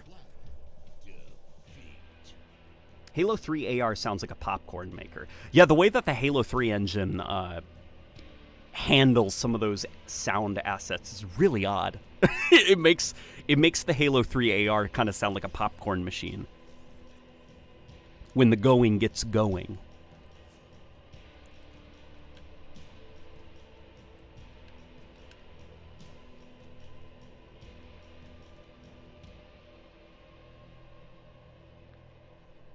I'm not going to go as far as to say it sounded awful, because I think what did help quite a lot with making Halo 3's AR sound a little bit better, it was actually the environmental impacts. You know, when you're shooting the assault rifle into a rock or against a metal surface, you can hear the like cowboy zing, patwang, zoing, you know, of the bullets bouncing and ricocheting all around the environment after the impact. So it definitely helps if you've got this thwappa, thwappa, thwappa, you know, gun firing, and you're also hearing the pff, pff of it hitting the dirt and zing, pow. It helps fill the audio spectrum up a little bit and make up for some of what the Halo 3 AR sound asset is lacking.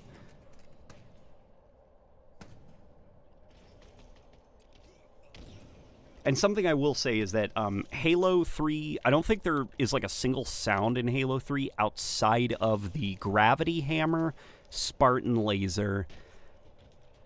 Okay, there's 4 sounds. The Halo 3, it's the Spartan laser, gravity hammer, shotgun, and sniper rifle. Those weapons. Outside of that, most of the weapon sounds are fairly off sounding, but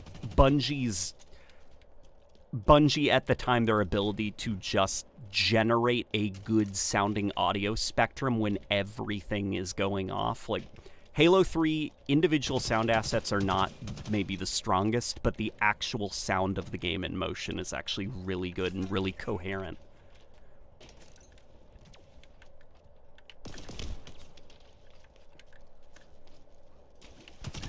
There we go. The Halo 2 SMG sounds awful. It does sound pretty bad by today's standards. And I know the sound asset that they're using. At least I suspect it's a sound asset, because I think I've heard it before, and I'm still in the process of looking for it. But I really like that sound asset. So I don't mind the fact that it sounds like somebody flipping through a really heavy textbook more than it does a rifle. Or not a rifle, but, you know, a submachine gun.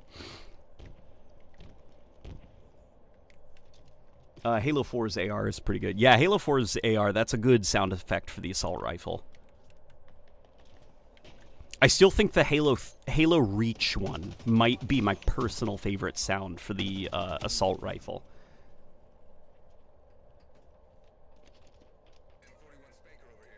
Do I think Halo 7 will have playable trees? I don't think it would be controversial to say that no, I don't think Halo 7 will have playable trees.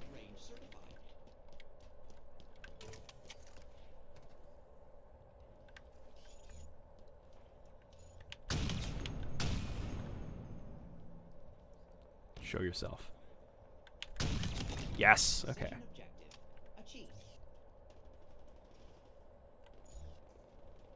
I'm actually surprised that I got that kill.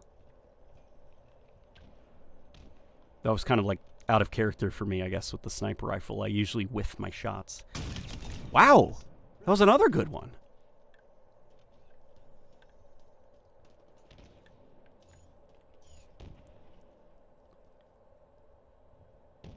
Watch, the next one I'm going to miss too. Oh. Okay, well, I popped his shields, so... Huh, okay. I guess let's... Here, I'm gonna drop the sniper rifle while I can. I will ping it, though, so my team knows that it's here.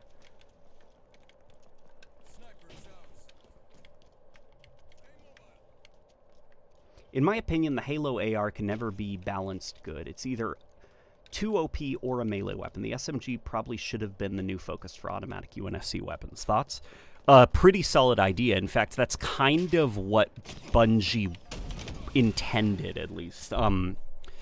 Back when Halo 2 came out, the assault rifle was kind of, like, retired. Like, the idea was supposed to be that the battle rifle is the new assault rifle.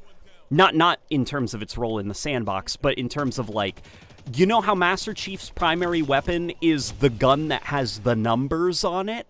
Well, look, the gun with the numbers now shoots in a 3-round burst, and it's got a scope. And the automatic weapon is now this new thing called the submachine gun. And what they realized during Halo 2's lifespan was that the dual-wielding mechanic, what it encouraged people to do, which, you know, go figure, it encouraged people to dual-wield. But because people were holding 2 weapons at the same time, they did not... So in classic Halo games, you know, for viewers who have not played the original Halo trilogy, the dual-wielding mechanic meant that certain weapons, if they were small enough, you could actually hold them with one hand, and then if you found another gun, you could pick that up with your other hand. So if you wanted, you could hold a needler in one hand and, like, a pistol in the other hand or something like that. And the SMG was small enough that you could dual-wield it. The problem is when you dual-wield, you get locked out of your ability to throw grenades, because now the throw grenade button on the controller, that's shoot the left gun button. So off the bat now you have a majority of people in the match running around not throwing grenades at each other, and if you punch, you will drop your second weapon that you're holding so that you can punch with that hand. So a lot of people didn't like to punch either because they didn't want to drop their second weapon. So you had a lot of people that were just running around and shooting and not engaging with punches or melees. And Bungie thought that that was kind of like not really how Halo should be played. And for Halo 3, they thought that, you know what, let's keep the idea of a close-range, super weak weapon, because it's healthy for social slayer, you know, like something that has a lot of...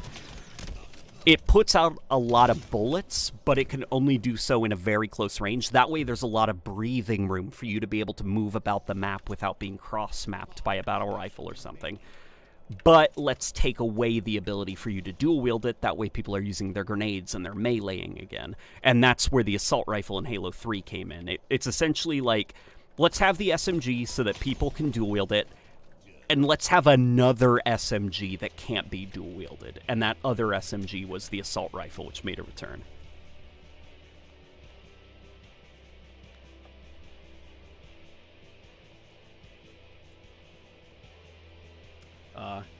And that's the history lesson. Can we just agree that the concept art in Halo looks amazing? Dude, yeah. I am on the hunt for the... I think it's called... What is it called? The Worlds of Halo or something? It's like this compilation of Bungie-era concept art that's been kind of like found, scavenged, dug up. I love the Infinite Hydra. It takes the AR's futuristic, brutally sliced-open fuselage thing and develops it. I had been imagining something like that for so long. Yeah, I am in a complete agreement with you. I love the way the Infinite Hydra looks. What I like actually quite a bit about it is... Oh, no. Okay, well, everyone... Match started.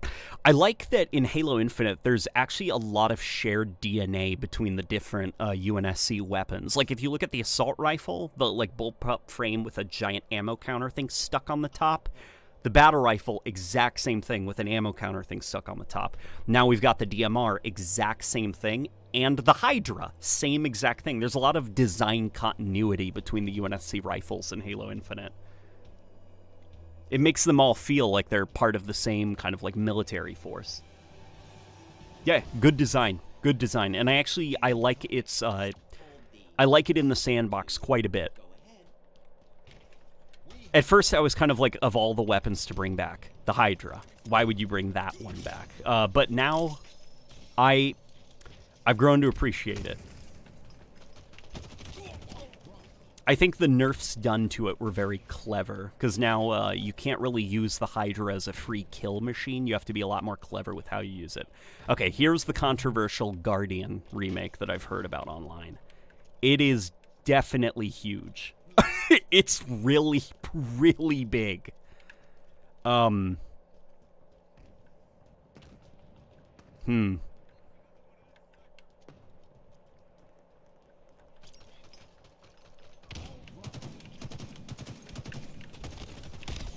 Damn it. Okay.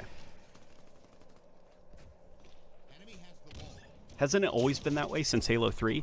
It was until Halo 4. In Halo 4, like, UNSC weapons started to become a little bit more incoherent looking design-wise. Like the battle rifle and the assault rifle, they look like they were made in like completely different time periods and by different manufacturers. And then by the time of Halo 5, you've got the SMG in there, which looks like a P90, and then you've got the Hydra, which looks more like a Nerf gun. And it's just kind of like, yeah, a little bit of that like UNSC design consistency got lost in Halo 4 and 5, and then in Halo Infinite, it's back to an extent.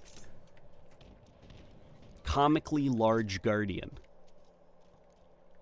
Yeah, really different. Really, really different feeling. This isn't... I'll play it, okay? They've made a lot of changes to the way Guardian is. And to be fair, if any of you guys have actually played Guardian with Halo Infinite's movement in like the custom games browser, Guardian doesn't play very well in Halo Infinite. It's just like Clamber completely changes the flow of the map. So I understand that changes did need to be made.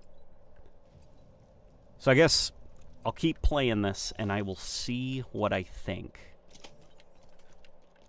Because what's important is, even if changes have been made to the way that it flows, if it still feels within the spirit of Guardian...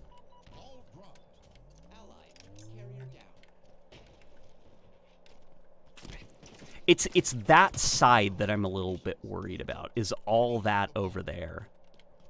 Because I'm okay with, like, halls being a little bit longer than normal and stuff like that, you know, ledges being a little bit taller, but they've kind of expanded this play area over here and almost turned it into, like, a new, into, like, a completely new chunk of the map. And I'm not sure if I want new additions to the map, more so modifications to existing areas.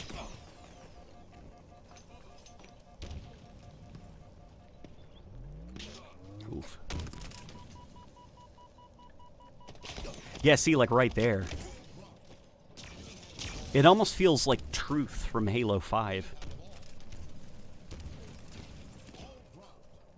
1-to-1 Guardian is too small. Yeah, way too small. If you've played the custom games browser of Guardian, it's far, far, far too small for Halo Infinite's combat style.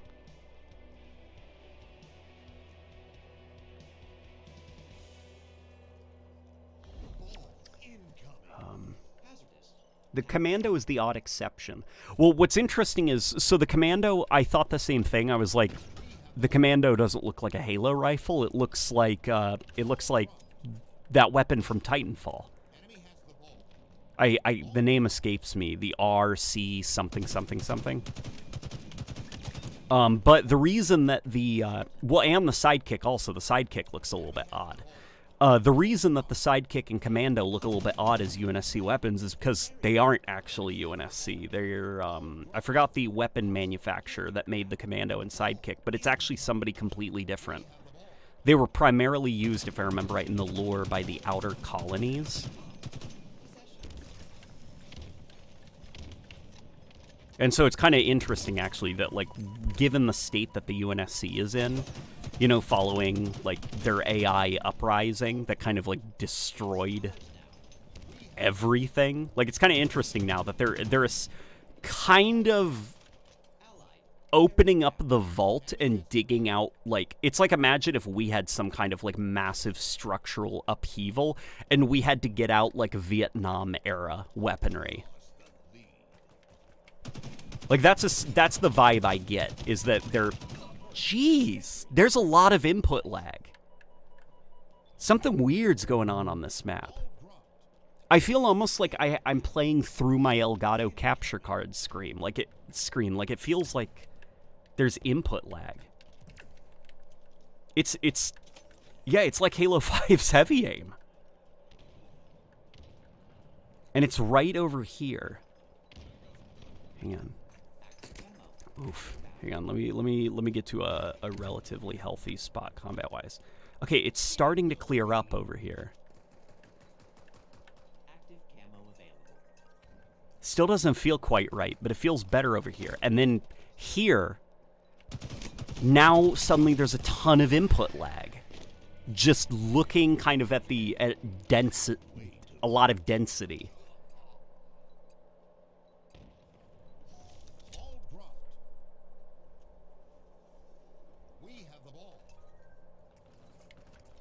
Do you have VSync on? I'm not playing on a PC. Yeah, Guardian doesn't feel good. Here, let me try something. I'm going to turn off ray traced shadows. And let's see if that fixes it up. We've lost possession. Enemy has the ball. Definitely fixes it up to an extent. The ray trace shadows, that hit this little Xbox Series S really, really, really hard.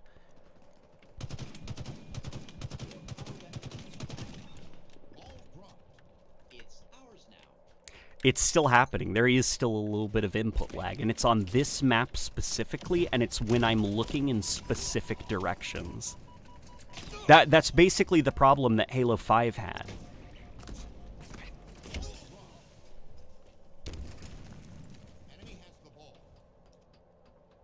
Thoughts on kill boundaries? I hated their inclusion in Halo Reach and newer titles. I don't mind kill boundaries too much.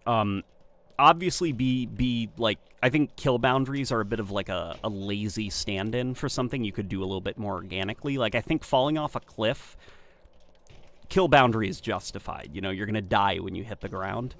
Falling into water, it's a Halo tradition. Everybody knows that, like Sonic the Hedgehog, Master Chief doesn't know how to swim. So the second he gets into a puddle of water, he and dies. But I do think that think of like some of like the more creative ways that Halo maps were able to like force you to stay in a location. I think of so like Snowbound, you know, like all of our opinions on Snowbound aside, it's kind of cool that map had Covenant turrets lining the map. And so when you left the playable parameters of the map, rather than just like a kill barrier, you know, just killing you, those turrets gunned you down. So it was like an organic excuse to stay in the map, you know, or sand trap. The way you had those giant towers that ringed the maps and would shoot at you if you left the map. I didn't play much of Halo 5. What exactly is heavy aim? It was a problem with the Halo 5 engine. It was a bug that was deep rooted. So whatever, like, you know, aiming systems that Bungie kind of like created for the Halo series, starting with Halo 2 and then being built upon with Halo 3, you know, like with this weird diagonal problem to the aiming that the MCC thankfully lets you opt out of. And then to Halo Reach and Halo 4, the systems for aiming, aim assist values, and just like the code under the hood, it was all mostly the same and building off of itself. But starting with Halo 5, they tore up a lot of that and rebuilt the aiming system under the hood. Like just targeting, you know, moving the camera around with your controller, how aiming, sticky aim works, aim assist works, all of that was completely rebuilt with Halo 5. But something happened under the hood, and it was a bug that they never could fix, that basically, rather than your frame rate tanking during heavy situations where your Xbox One was being stressed and put under a lot of load, it was your input sensitivity that would take the hit. So depending on the map you were playing, depending on where you were looking on the map, if it was a lot for your Xbox One to handle, you'd find that your controller would have slight input lag. And one of the ways that it was discovered was actually on the map, it was called the Rig in Halo 5. There was an Easter egg off the map where you could see, I think it was a gigantic sandworm would actually come out of the ground and like roar, you know, and stuff like that. And it was like, you know, crazy. It was this huge entity and stuff. And that would actually put a lot of stress on the Xbox One, even when it hadn't spawned in, like when the asset was kind of saved underneath the map. So pro players would look out of the map at the area where that sandworm Easter egg could happen, and suddenly they'd get a lot of input delay when they like move their camera around. And that kind of kick-started this like, you know, this like crazy hunt for like what else is possibly causing this. People found out that there were issues with servers, depending on how your connection was, that could impact the input delay. But it was, the most common theory was that it was definitely something to do with just like stress. Because if you played on a high-end PC, heavy aim was gone. It was completely gone. Even though the PC port of Halo 5 was locked to 60 FPS, there was just no heavy aim, period. Yeah, and since Halo Infinite is so close to Halo 5 under the hood, there were a lot of people actually that were like worried that, you know, heavy aim would return with a vengeance, because they weren't able to ever figure out what was causing it in Halo 5. And I gotta say, I can still feel it a little bit. It's better, definitely, after I turned off the ray traced shadows, but interesting. Okay.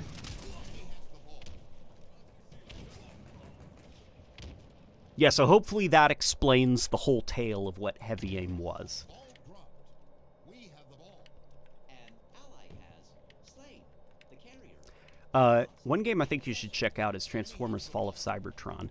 Yeah, I'm gonna have to play the Cybertron games. I have the first one on Steam. It ran me a hot $40 back in, I want to say 2020. Did they scale this map up? Yes, they did. Yes, Amazon still sells codes for the Steam versions of those Cybertron games, and I got them. And well, I got one. I have not gotten the second yet. Metal Gear Solid: The Phantom Pain. If it ever tickles my fancy, I guess. It all depends on the stuff that I'm interested in making a video on, I guess.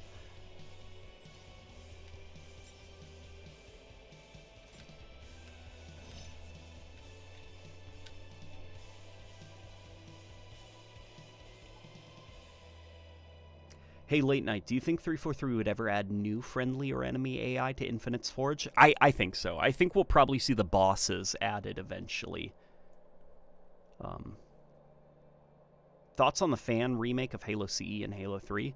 I played it a while ago when it was still in development. It's pretty solid.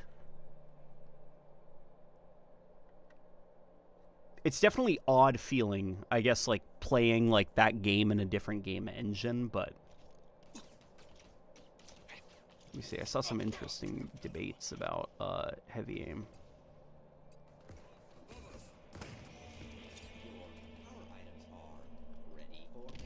Let me see.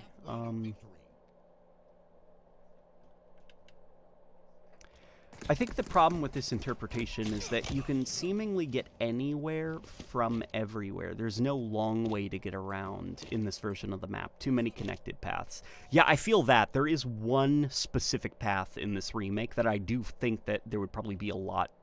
It would probably be a lot better, I guess, if they removed that. Man, I remember trying to build something under the waterfall in Forge World and was very saddened to see the Return to Battlefield pop up. Yeah, I'd imagine Bungie probably stuck it there because this was the Xbox 360, and they didn't want players to, like... They didn't want, like, particle effects like grenades going off, gun smoke, and all of that stuff on top of the particle effects from the waterfall, and just all of that coming together to tank your frame rate. So they probably just arbitrarily put a kill boundary there. Because you know, like, as a game, like, they're game developers. They wanted people to build stuff with that waterfall, and there's a reason that they decided against it. And I'm willing to bet it was tech reasons.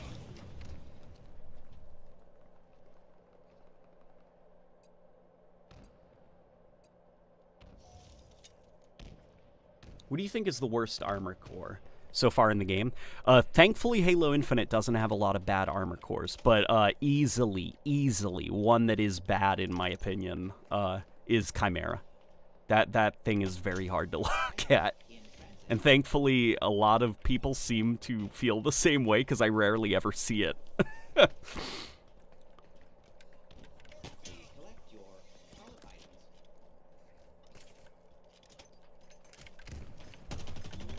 Oh boy. Damn it.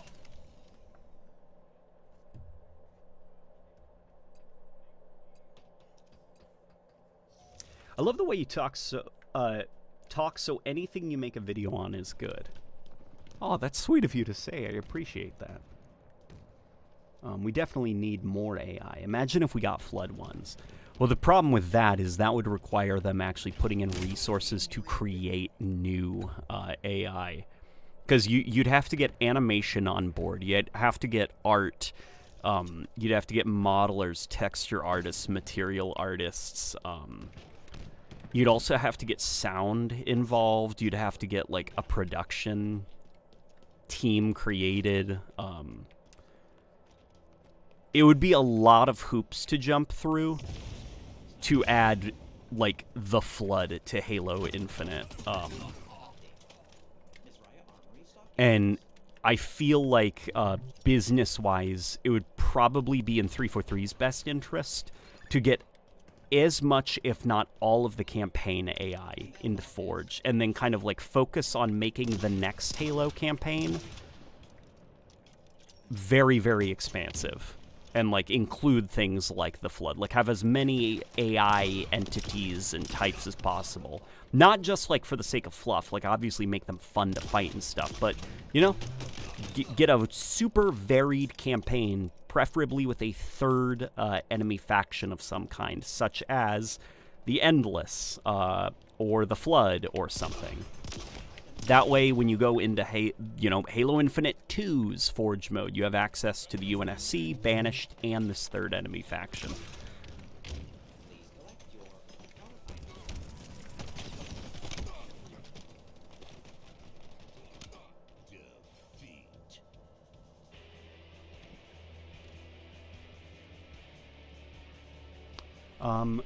We need Firefight for this. I agree. You know, I was thinking about this today while I was driving. I really like playing Bumper Jumper. I really like playing bumper jumper a lot, and for me at least, Halo feels the most natural with right bumper as my melee. So already off the bat, I've got left trigger as zoom, right trigger as fire, right bumper as punch, left bumper as jump.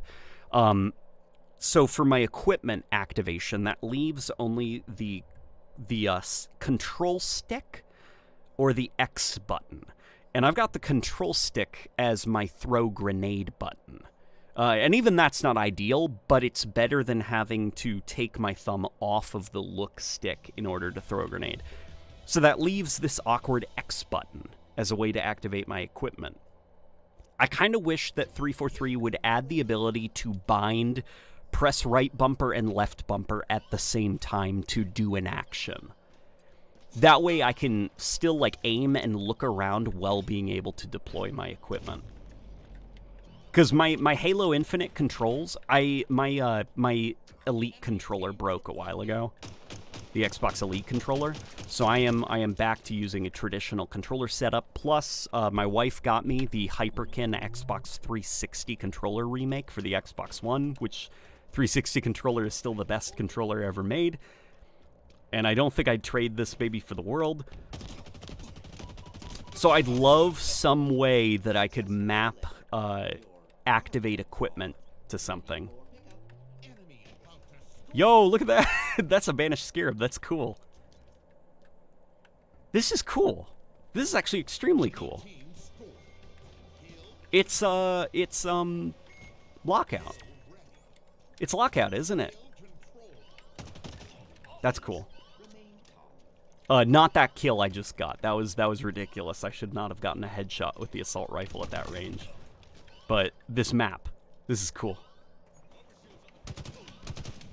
Yeah, so far, Narrows, or not Narrows.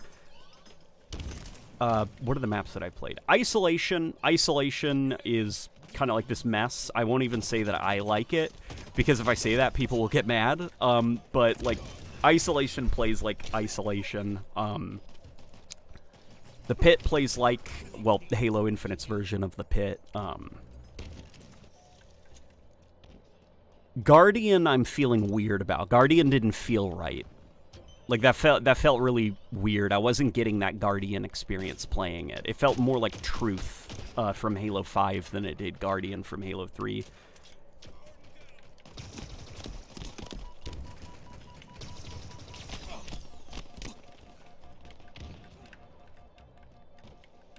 And then Construct. Construct's the multi-level one, right? That one's fairly fun on Halo Infinite.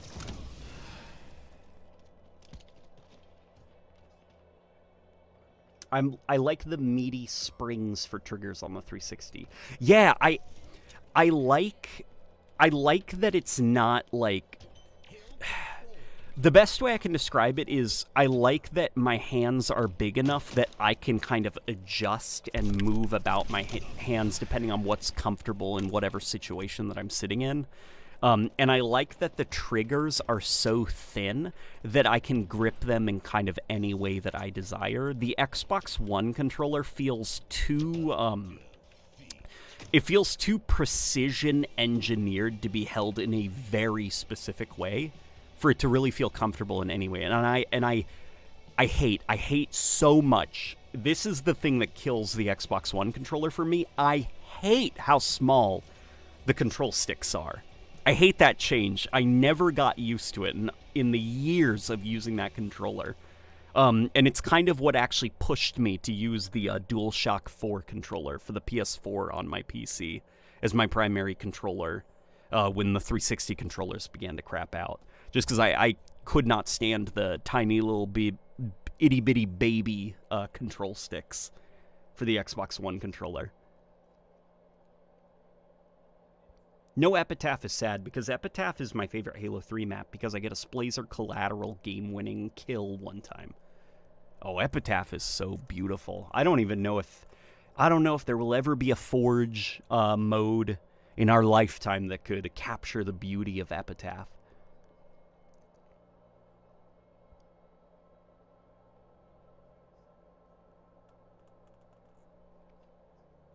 Should 343 lean into the grittier side of Halo? I feel like the 343 games are very clean as far as themes go.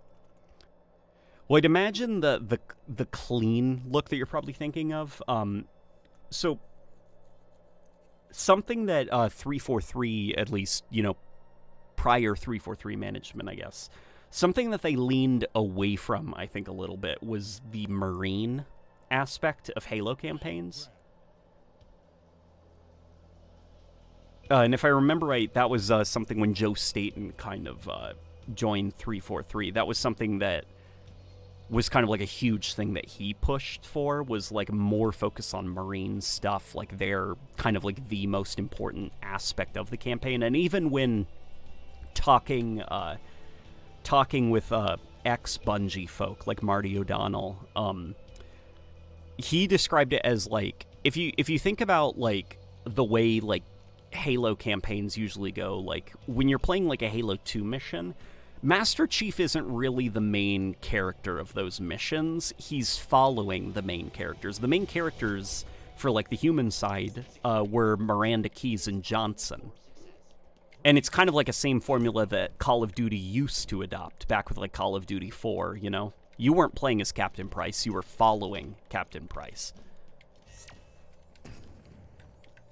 And so I think that aspect of kind of like always having the Marines with you, listening to their chatter and stuff, that might be some of what you're missing. So I'm not sure if I would describe it as gritty, because Halo's never been like gritty and dirty. Like that's how I would describe Gears of War. Halo has always been just a little bit more like, it's like just kind of like a Space Marine fantasy.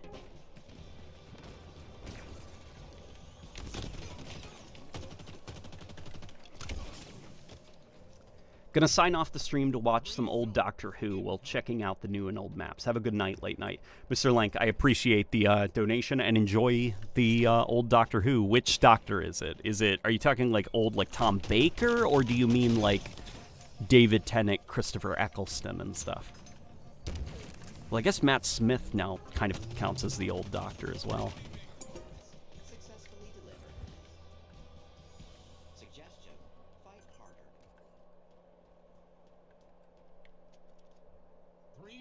They need to knock it off with the T rating and make it hard M rating, like Turok 2: Seeds of Evil. Well, Halo has never been hard M. That's how I would describe Gears of War.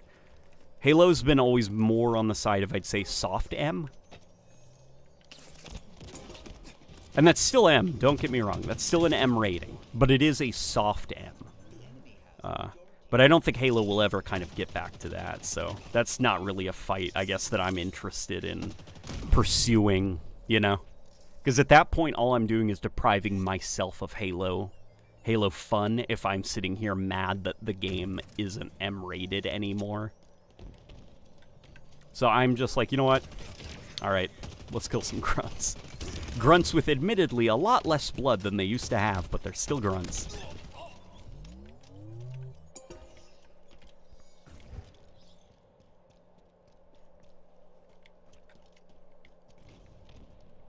The Gears of War trilogy is so good, man. Yeah, dude, those Gears of War games are a lot of fun. Jesus, don't call Matt Smith old. I was watching him as a kid. Yeah, it was 2010, right, when Matt Smith became the Doctor? Dude, that was over a decade ago. Volatile materials. That's like crazy to think about, right? Powerful munitions en route.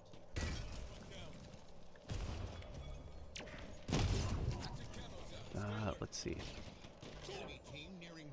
Do you think we should have playable sections in Infinite showing how the Spartans like Vittel and Makovich died when we get their equipment, maybe serving as a tutorial for said equipment? I'm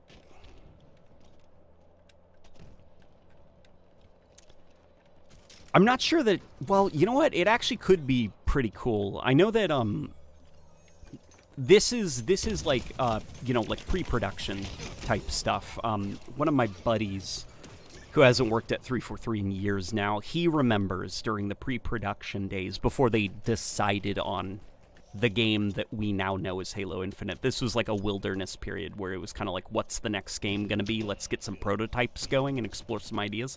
He recalls an idea that was like kind of exploring a ruined Halo ring and finding bodies, and then when you find the body, you'd get kind of put in a traditional Halo-style mission. Kind of like, think of like ODST, but on a Halo ring. And that would kind of be your in and out of the open world. The open world is you exploring the ring, and then the linear levels are when you find kind of like a story via a corpse or a gunfight or bullets everywhere or a blown open door. Obviously, like, it's not like that was a definitive plan. That wasn't a canceled idea. You know, it wasn't removed content from the game, like whatever clickbaity stuff. That's part of the prototyping phase during like pre-production is literally just like throwing something barely coherent together in the game engine and just seeing if there's anything there that is worth exploring further.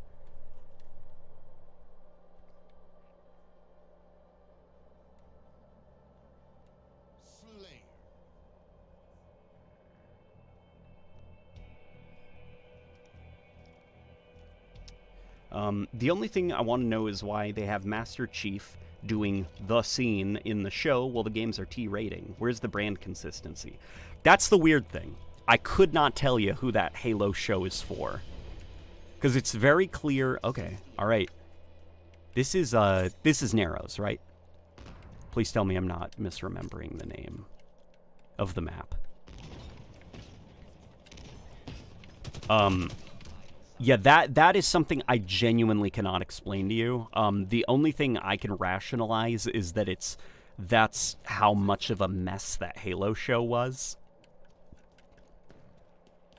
I remember talking to somebody who works in film about the Halo show, who was able to glean some insight into what was going on with the Halo show, and he recalls that there was just like this kind of like this constant revolving door of producers, writers, people who wanted to work on the project and stuff, tons and tons of scripts floating around, and it eventually started to get to a point where it's like the show has to be made. And so these kind of like half-finished, unfocused ideas are starting to get baked into the core of the show, because they just couldn't find like a direction for the show. And then there was also like a lot of just like weirdness with like looking at what Game of Thrones was doing and thinking, we can do that. Halo can be our Game of Thrones.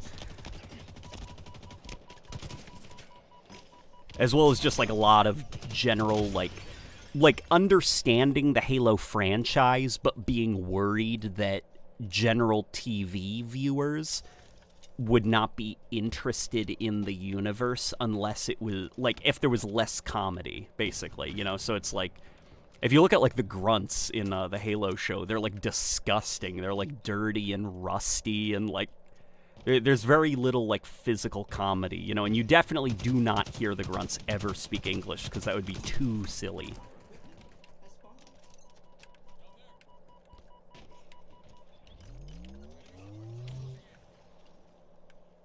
Do you still do the Halo Q&As?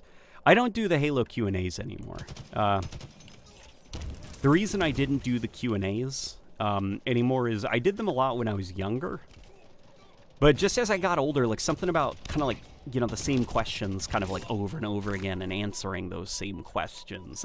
Not to say that they were all boring, but after a while, kind of like the amount of questions that could be asked have been asked, and then it was kind of like rinse and repeat. Would you like to see the Flood in a future Halo game? Should there be a spin-off game focused on the Arbiter? Like, these are all things I've answered before, and like the new questions are very few and far between, and so it started to kind of like drive me crazy repeating myself a little bit. I felt like I wasn't providing like anything new or insightful.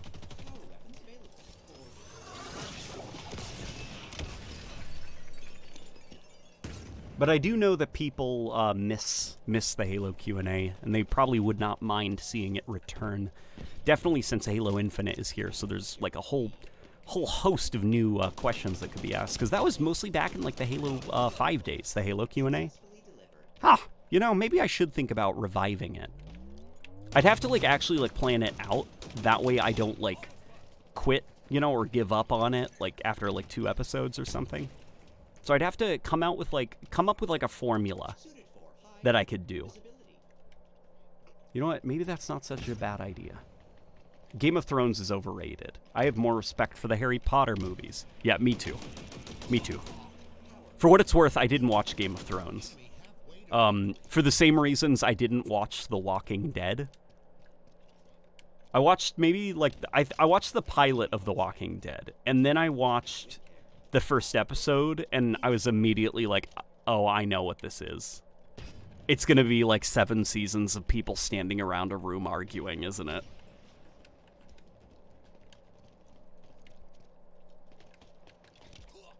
It's a soap opera with the occasional zombie in the background.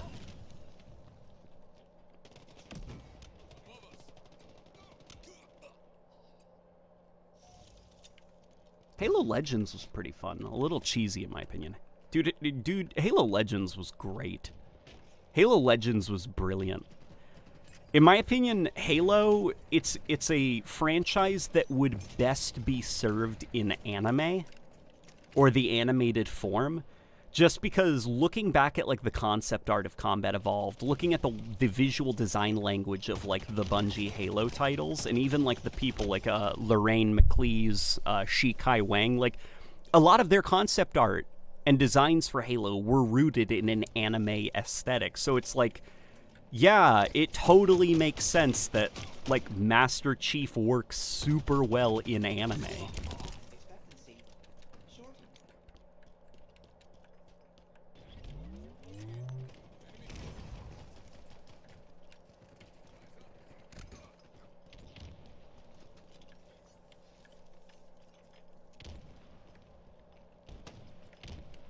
Walking Dead has its moments.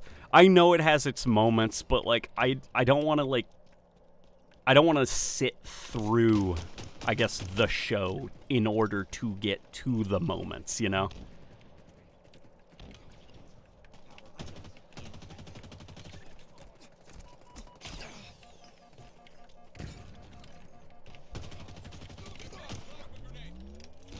What's up, LNG? Greetings from Brazil, says Arthur. Greetings from the United States, man. What are you doing this evening, right?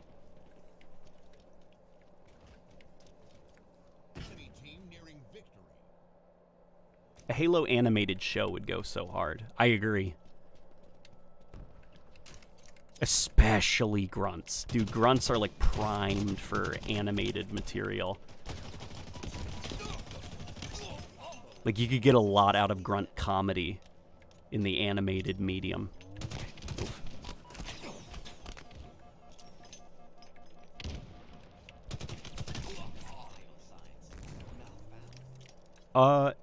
Narrows isn't too bad. Something's a bit directionless, and I can't quite put my finger on what it is. Not directionless in like the map doesn't feel good, more like something about the way that the map was changed. It feels too easy, I guess is the best way to describe it. Not that like, oh my god, I want Halo Infinite to be more sweaty. I don't know, maybe this is just like my old skills, like I know the map. But it kind of feels like there's a lot of places where I should be in trouble, but they've modified the map and the way that it feels enough that like I have almost like protections, like easy escape routes. It might totally just be how Sprint makes the map feel. What you're saying is the Halo show should have been an anime. Yes, the Halo show should have been an anime. That's exactly what I'm saying. Halo's lore post-Bungie has been awful. I liked the simplicity with the implications of complex ideas. The Halo campaigns were a lot like the Star Wars trilogy. Simple on the surface, but complex in the discussions. Yeah, I get that, but also something that, something about the, like, the Bungie lore, I guess you could describe it, is a lot of that Bungie lore was done mostly by like Microsoft, as well as like authors that were contracted to make Halo novels and stuff like that. The ODSTs weren't done by Bungie; they were actually done by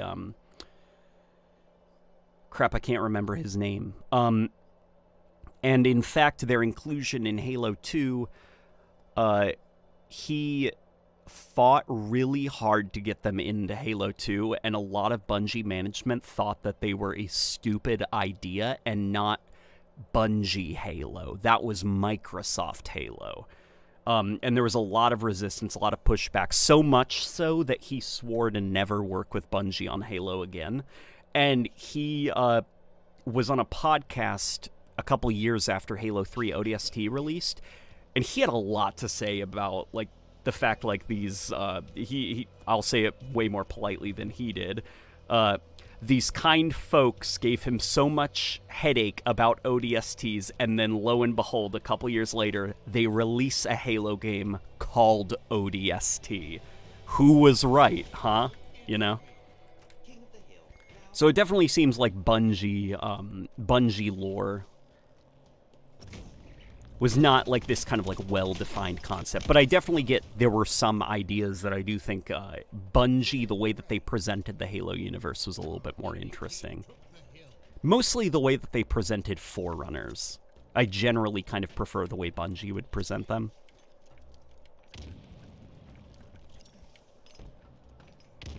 Okay, I thought I saw a hit marker over here when I threw that grenade. That definitely does change the way that some of these maps flow. Because essentially you've got like a little motion tracker now. At any time, if you want to know if there's an enemy in a room, fling a grenade in there. If you get that little, you know, that hit marker, that means there's an enemy waiting around the corner. And so don't like go in without a team.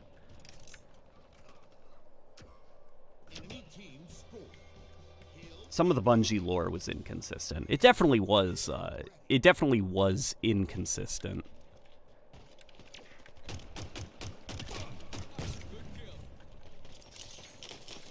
But also some of it was just kind of like Bungie trying to stay within like their own kind of like canon that they were establishing. Not necessarily canon, but their own ideas. Like they kind of like didn't, you know, so Bungie kind of treated the books more like extra reading material, not the core canon of the game, I guess.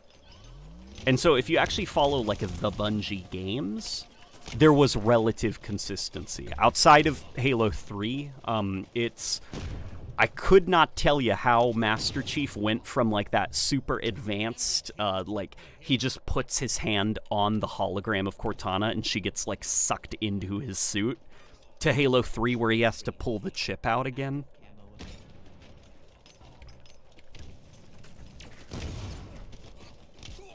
No, even that, never mind actually, because in Halo 3, Cortana, in order to get onto his data chip, all she has to do is touch it, right? So maybe that's just an extension of that function. I don't know.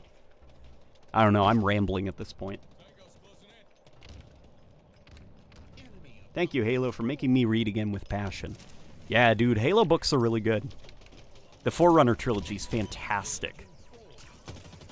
Even though I prefer Forerunners being humanity, that Forerunner trilogy is a good read. Enemy team took the hill.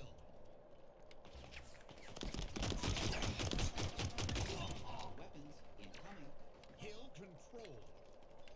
Doesn't feel like Guardian to me. Yeah, the longer I play it, the less it feels like Guardian. It really does feel like Truth. It's this really changes the way that the map feels. I don't like this gap here. I'd love to actually know what it was that they were doing when they made this gap here. I assume it was probably like to make, like, you know, somebody said recently in the chat, like it was probably done to make parts of the map more accessible. Like you can kind of zip around the map a lot quicker than you used to be able to. There's no more long ways around the map. I think they did that in Halo 3 for dramatic effect. They did. And that was mostly the rules that Bungie would follow. Is they did stuff more for dramatic effect.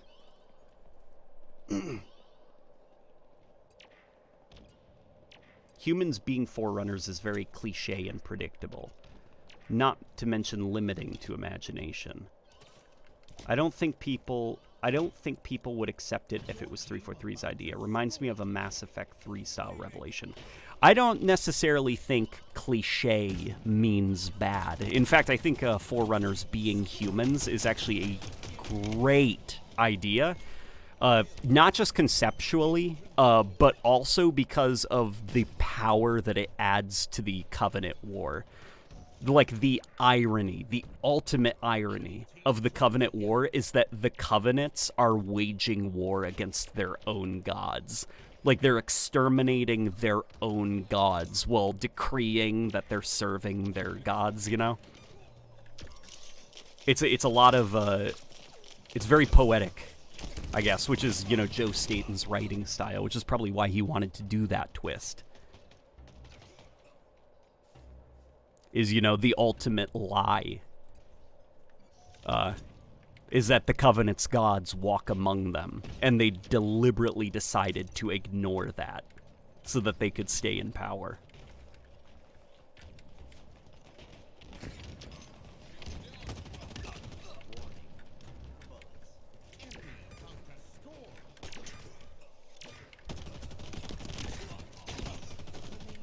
It especially adds a lot of depth to Truth as a character, since he knows that lie. And he knows what that would do to the Covenant and to his own power if that was exposed, that all this time they had been waging an extermination campaign against their own gods. And so it really says a lot about him that he's willing to essentially, like, lie to his own followers, betray his own covenant so that he could hold power. Like, his followers were more faithful to their religion than he was. Enemy team score. Kill incoming. Kill ready. Just got done playing all the new maps. As cool as they are, they don't change the fact that this game only provides me with apathy. Enemy team took the I guess if that's how you feel about Halo Infinite, I am actually enjoying these maps quite a bit. Guardian, not so much, which is kind of disappointing. Like, thankfully, Halo Infinite has turned around for me to a point where I do actually enjoy the game and I'm having fun with it. Like, most of my content problems are gone now, and now it's more so just, like, quality of life issues that I have with the game. Like, I can jump into a match and really enjoy myself. But the Guardian remake, something about it doesn't feel right at all. Ironic that his name was Truth then, eh? Would the 6-finger hologram buttons make sense if humans were Forerunners, or would that simply be an evolution or de-evolution? That's a question that I see a lot as like a gotcha that people have about that. Like, why do the holograms for Forerunner terminals in Halo 2 have 6 fingers? You know, it's 4 index fingers and then 2 thumbs. Why is that the case? The Forerunners were never supposed to be humans because, look, the hand looks different. And it's like, guys, it's for both hands. It's so that a left hand or a right hand can be used.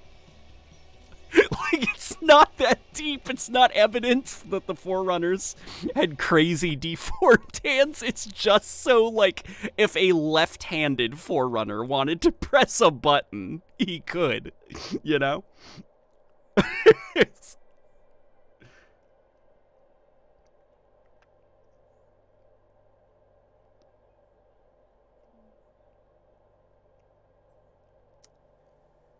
Little thing I wanted to mention about the new update. The pit map should not have the gravity hammer for King of the Hill, or the hill should not be placed somewhere where the hammer spawns. Yeah, I agree with that. I think control zone type maps should not have a gravity hammer in a rotation because the gravity hammer can clear out an entire zone without you stepping in it. And not in, like, a rocket launcher way. Like, a rocket launcher, at least, like, you have 2 shots, and there's a bit of predictability, and there's quite a lot of room for error. This gravity hammer is a little bit over-tuned at the moment, and I think it's kind of like... You can't really see through the hill effect very easily, so it's very easy for someone to kind of, like, run up and just delete everybody in the hill.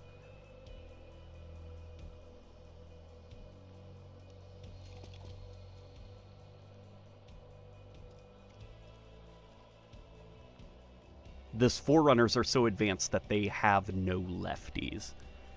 Well, I'd imagine a super advanced civilization would get to a point where they can interface with technology without having to physically touch it, because that would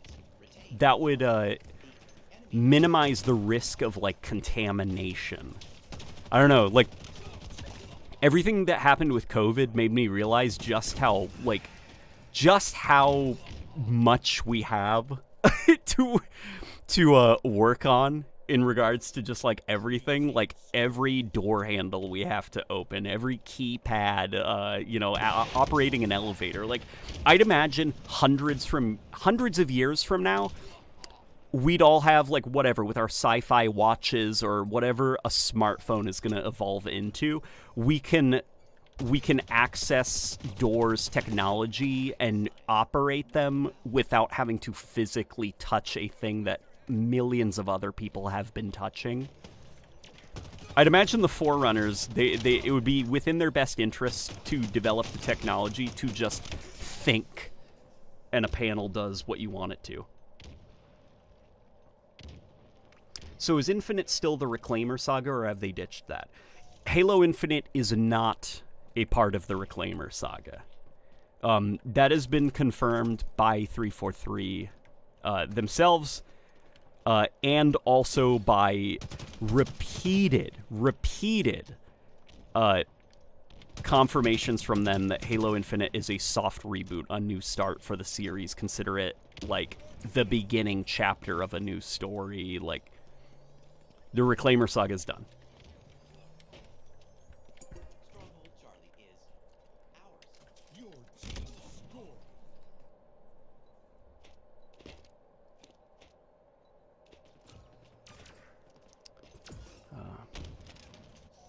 It was designed to be simple enough to be operable by their descendants, who might not understand how to interface with it. Okay, well, the reason it's like that is because it looks cool in the game. That's the real reason. Ever thought about a video dissecting the Gears of War games? I feel like every Halo fan is at least a casual Gears fan. That's true. That's true, We Are Centaur. And I appreciate the $5, by the way, dude.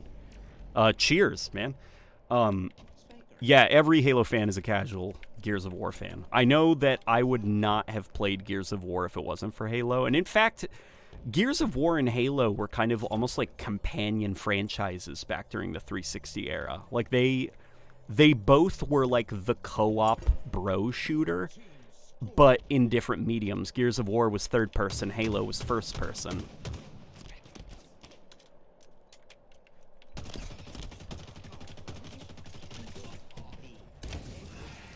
That's actually an interesting video idea.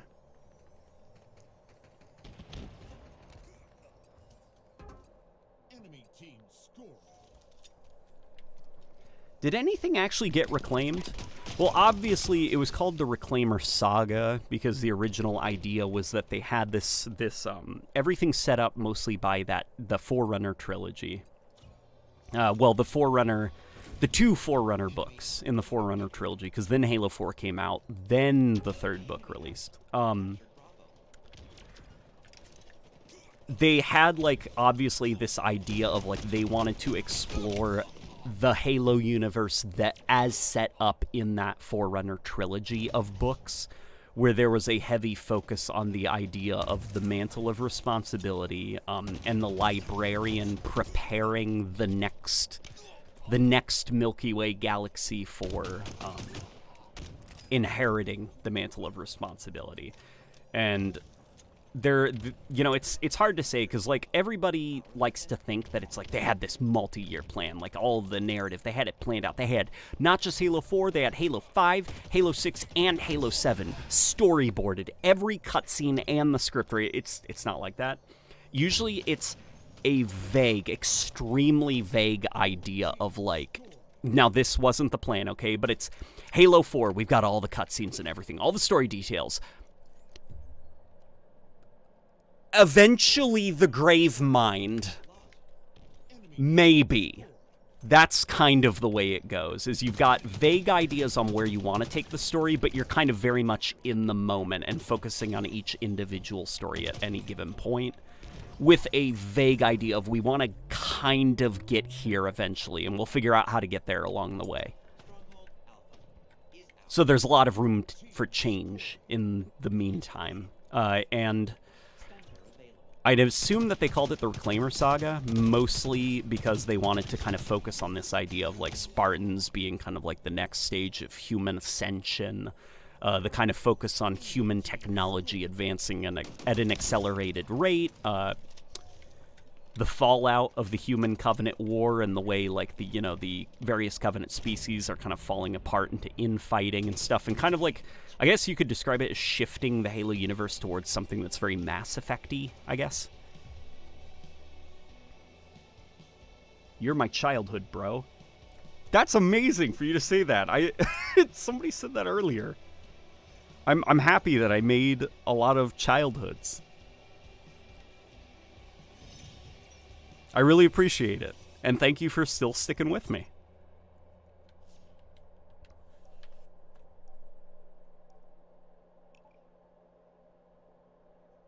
Yeah, needless to say, currently I do not think that the focus for the Halo series is on Reclaimer stuff. Mantle of Responsibility, this, Precursors, that.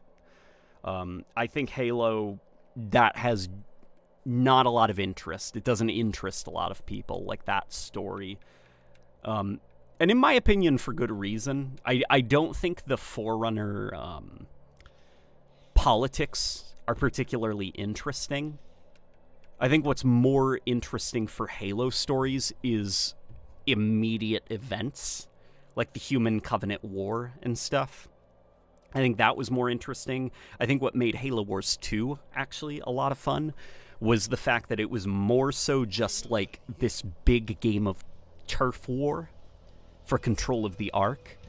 And I think Halo Infinite, probably the biggest misstep that it made, I think, was not fleshing out the Banished conflict enough. I think the mystery of the Endless is actually quite a bit of fun, but I think that more focus should have been put on the Banished and fleshing them out as an enemy force, rather than kind of like sequel baiting, you know? The Desert Lad says, calling it for the night. And Desert Lad, I appreciate the $10, man. I appreciate it a lot. As a Star Trek fan, I wish Halo got a TV show in 2012 like Deep Space Nine, showing the aftermath of the war. Then they do the games between the beginning and Reach. I hate the Reclaimer Saga. A Deep Space Nine type Halo story would actually be very cool. Could you imagine a show centered around repair technicians that work on some UNSC ship that like repairs warthogs or repairs sabers or whatever, and just kind of like the stories and characters that they get as people arrive on their station. You could have Spartans that are fleeing from something and they need emergency, possibly illegal repairs or modifications done to their armor for their mission, or you could have insurrectionists trying to smuggle, like, AI chips, you know, and the weird kind of shenanigans that could get up with there, as well as exploring the seedy underbelly of the UNSC. Speaking of precursors, have you read the recent Halo Outcasts by Troy Denning? I have not. What's going on with the precursors there? Didn't they reveal that they have gone back on the idea of Forerunners and humans being two different species, and now what they have said is that the human race and the Forerunner race were actually created from the same species by the precursors. Like, the precursors Think of it kind of like monkeys. Like how long ago there were primates, and then somewhere along the lines the human race branched off from primates, and now we've got monkeys and humans running around. It's basically a similar situation to that. Thought I saw someone's shield popped over there. I gotta say, this map's a lot of fun, actually. Lot of fun. It gives me, what's that map from Halo 3, the Forge map that's always in rotation in the MCC? It's in Foundry, I think.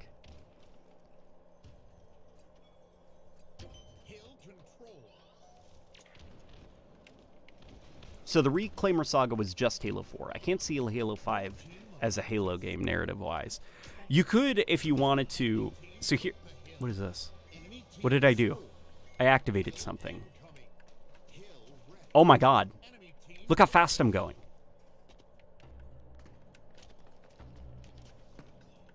Did you see how fast I was going for a quick second?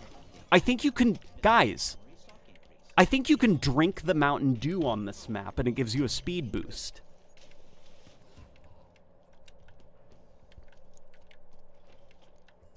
So the Reclaimer Saga, a lot of people see it as like, oh, well, okay, Halo 4, Halo Spartan Assault, and Halo 5.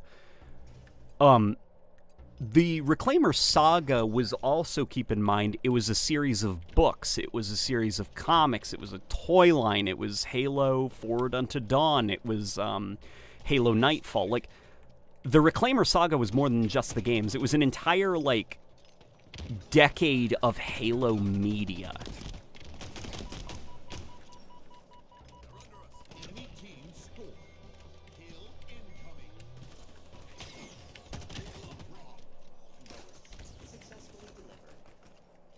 They put the soda in the Master Chief. They put the speed drugs in the soda.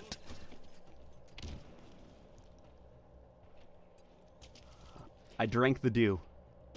Oh, damn, that's cool. That's the cool thing about this map. Vending machines give power-ups. That's extremely cool, actually. I did not know that. Okay. Is there a way to track a restock?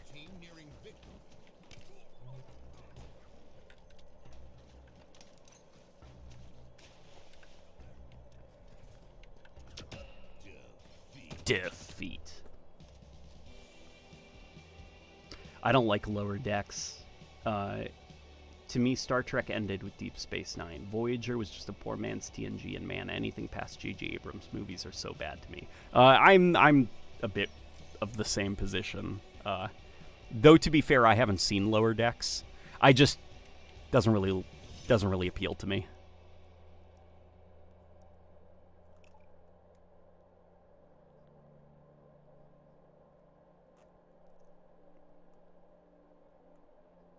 Farp, they put the soda in the Master Chief.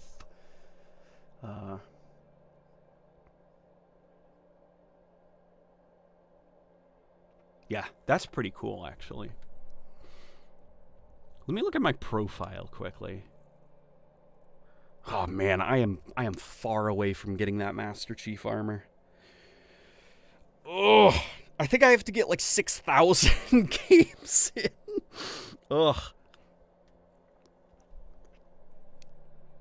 Yeah, I have to get a ridiculous amount of games in. That's where I am right now. Deep Space Nine is fantastic, though. Yes, Deep Space Nine is fantastic. Farp! They hit the Pentagon! Farp! I really want to see more stuff inside the Halo universe from a civilian perspective, right?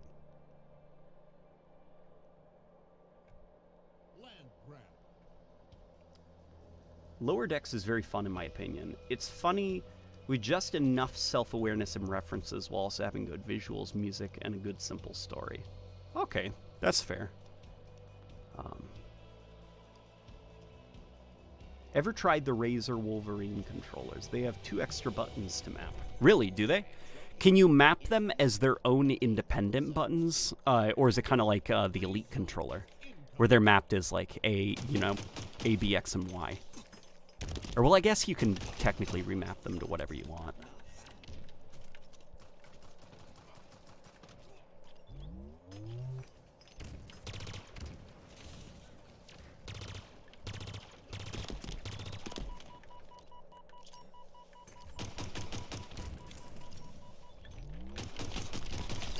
Damn it. I was so close. How do you feel about the Bandit rifle taking the BR's place? I think it's ultimately for the best. In ranked, you mean, right? I think it's ultimately for the best. The Halo Infinite incarnation of the battle rifle, I think that where it sits in like general combat, I think it's okay. But I think as a competitive starter weapon, it's not. It doesn't have a lot of competitive viability because it's just a little bit too easy to use. And I think that there is actually a lot more nuance to using the Bandit Evo. Now, that's not to say that the battle rifle can't have more nuance. It's more that I don't think 343 is willing to make the change. They seem happy with where they have the battle rifle as a weapon, so, if the battle rifle is going to stay the way it is, I'm happy at least now that there's a Bandit Evo. Because now it means, I guess both sides win. 343 gets to keep the BR the way they want it, and the competitive side now has a stronger primary weapon. It's Elite controller style. Okay, interesting. How much does it cost? The BR looks sick, though, in this game. Oh, Noinkster. The battle rifle looks so damn cool in Halo Infinite. I freaking love the way the BR looks in this game. Oh, boy. Please remain calm.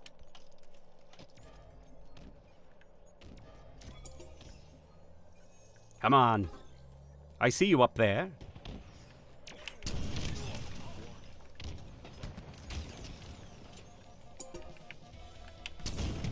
Oof. Okay. Everyone just stopped talking. Yeah, everyone's quiet. How you doing, chat? To be fair, some people are probably also starting to get a little bit eepy, Some people like to just put on the stream to help them fall asleep. And I totally get that. Something Rebecca and I love doing to fall asleep is we watch restoration videos. The big problem, though, is finding the ones that are not fake. Because there's a lot of fake ones. Right, babe? Yeah, she just agreed. We found this idiot that was restoring a knife, and he was using, like, paint. It was, like, painted rust.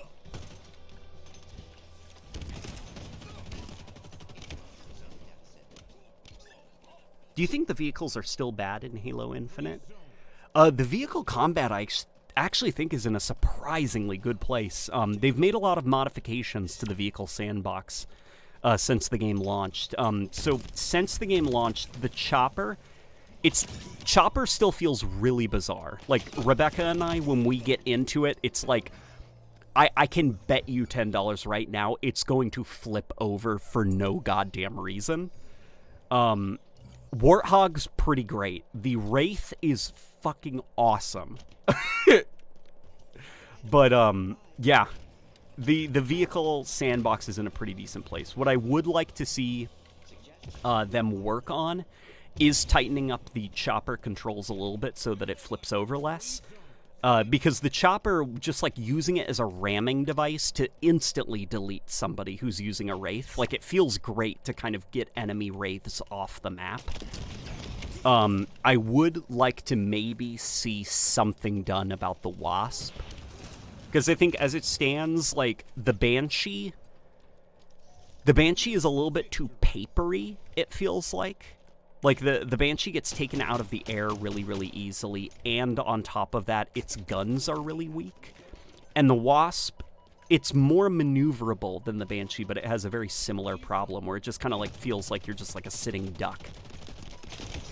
So the air vehicles could use a little bit of tightening up. I suspect that when the Falcon gets added, that's going to solve a lot of the air vehicle problems, just because the Falcon will be a tankier air vehicle, with the trade-off being that you can't shoot the guns yourself. You have to get a passenger.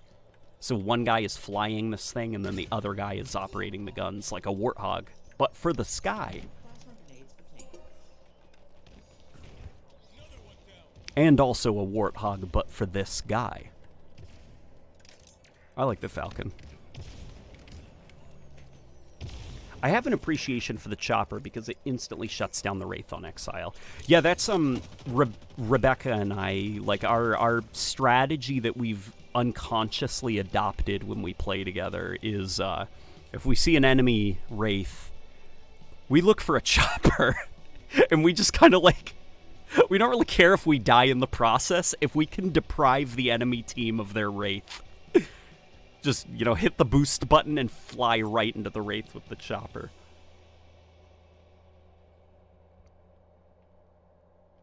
Since 343 is listening to the community a bit more now, do you think someday they'll add a new variant to the AR that handles closer to the Halo 3 Reach and 4 version, like they did with the Bandit? I think it all depends on if there's enough demand for it. Generally speaking, I think a majority of the community prefers the assault rifle to be uber powerful, and they don't really care, you know, if the trade-offs are that it makes the game feel sweatier. So it all depends on if more people start to kind of come around to the idea that maybe for Social Slayer the auto weapon shouldn't be quite so powerful.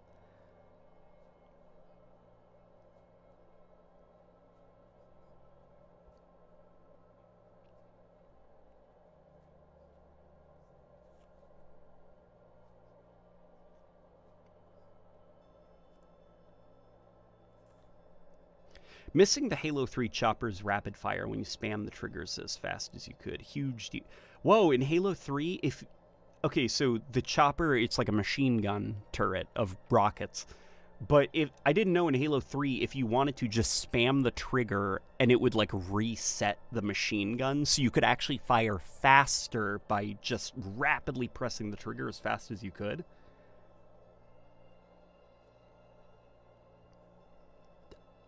I don't know, but I think Halo CE is the most balanced game of existence. Well, I don't... Here's the thing about balance. I think, ironically, a game can be more balanced by being unbalanced. Because there's a lot of, like, modern games out there that focus a lot on balance, and they're not fun to play because of it. They feel very flat, they feel very boring. And it all comes down to primarily, like, yeah, I just think, I don't know where I'm going with this, to be honest. I'm getting a bit rambly, you know, it's almost the end of the stream. I guess what I'm trying to say is that it depends on the game. As a Halo game, I think Halo Combat Evolved is incredibly balanced. Could there be improvements? Of course there could. But since Halo Combat Evolved is not changing, it is the game it is. It's Bungie made a pretty solid shooter.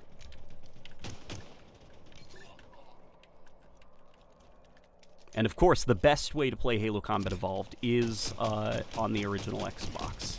Because the MCC version has a ton of problems with how recoil patterns operate, how weapons handle because of the higher frame rate.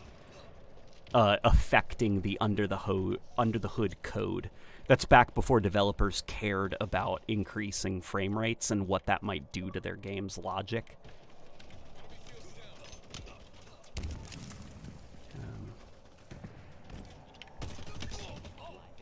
You know something interesting? This is a random thought that just popped in my head. Okay, this isn't related to anything.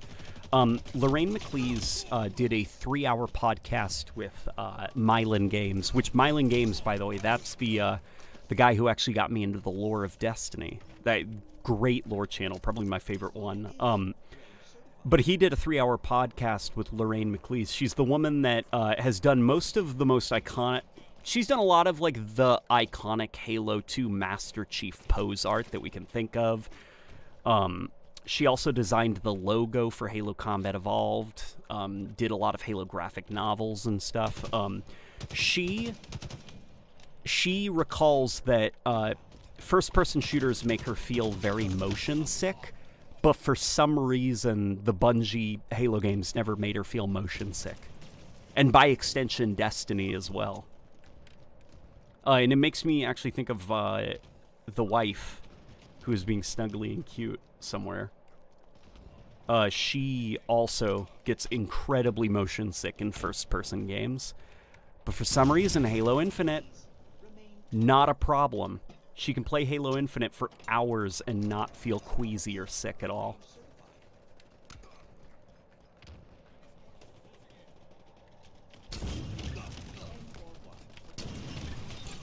Ooh, triple kill. Nice. Hey, I'm one of the guys that made Isolation. How do you think about the poop shoot and the art? Dude, the poop shoot is amazing. I can't believe how close you got it. Earlier in the stream, when I first played on this map, I was, like, amazed, I guess, that some of the flood mass isn't, like... It's not like a asset, you know? It, like, had to be created using different stuff. Like, you guys got the art pretty spot on. Yeah, like, that stuff. That looks... Well, it looks gross, but that's kind of the point. And then, of course, over here, the poop shoot.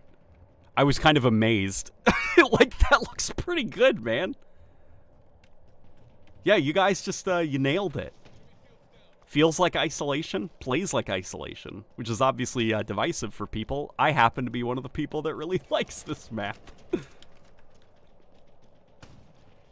Yeah, dude, fantastic job.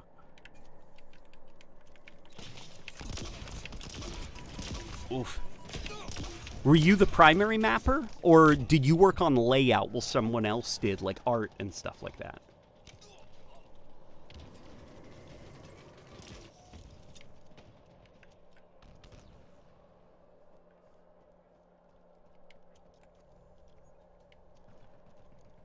Spanker available. We have balanced weaponry. There's no time for set weapons to shine, but there's a weapon. But if there's a weapon that's slightly better than the others, there's more incentive to use it. And I think also having a weapon that is slightly better than all the others can actually drive interesting engagements, especially in a game like Halo 3, where it's you think about it, battle rifle, rocket launcher, like all of that stuff, like if you're playing, like, say, Social Slayer and you've got auto starts, like, battle rifle spawns are going to primarily be where people rotate to, and people are going to be mostly cycling in and out of those lanes, so it actually adds quite a bit of structure to how players move about the maps. So sometimes actually making things overpowered is actually quite good for flow, because it means that now combat can be a little bit more predictable, a little bit more focused. And with that, strategies start to develop. Like, how are you going to maintain control of the battle rifle spawn so that the enemy doesn't get it and get an upper hand if you're playing Social Slayer? But this was originally part of the Smallhalla infection. Look up in the sky and you can see Valhalla's wall. It's an RVB reference and a reference to Smallhalla. Interesting. Interesting. Really? Okay. Am I misremembering, or was... No, I am misremembering. Yeah, it was Red versus Blue that did that awesome effect where the wall of Valhalla got smashed through and on the other side was Isolation, right? You did the terrain, got it. Not so much the arting, but the terrain. Yeah, when we remade it, we were like, people will like it, but they will also say that it's Isolation. Isolation's a fine map. I think the key to a really good list of maps is not that every single map is super balanced, but that there are the odd maps. I think a little bit of chaos actually does a map pool quite well. Because could you imagine if every single Halo map was the pit? Then it would be a lot less fun. Yeah, I'm the odd one out in that Modern Warfare 2019, you know that bridge map? That is probably one of my favorite maps in that game because of how bizarre it is. Slain.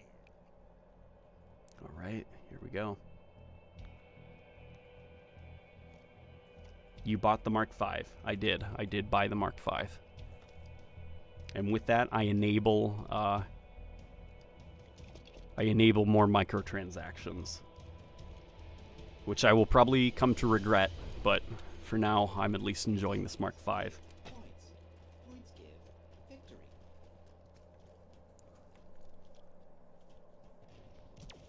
Yeah, wish Cringelord, ironic, because his name is Cringelord, that he actually did pretty damn good work on Isolation. Basically the opposite of cringe. Would you say that people like it in Isolation? People probably could say that, and then they would be loudly and aggressively booed out of whatever room they're in.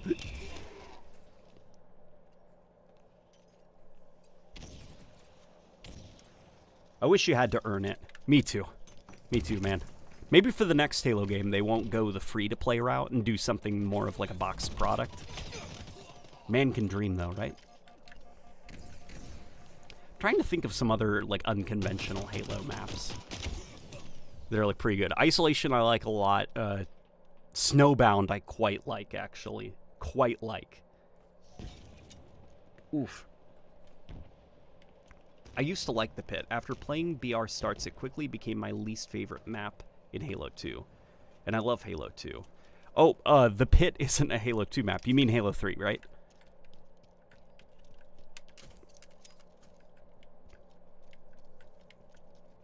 I accept the fact that I'm going to spend a few bucks when they eventually release the Halo 5 AR for Infinite. Dude, if they release the Halo 3 assault rifle, unfortunately, my money will go to that.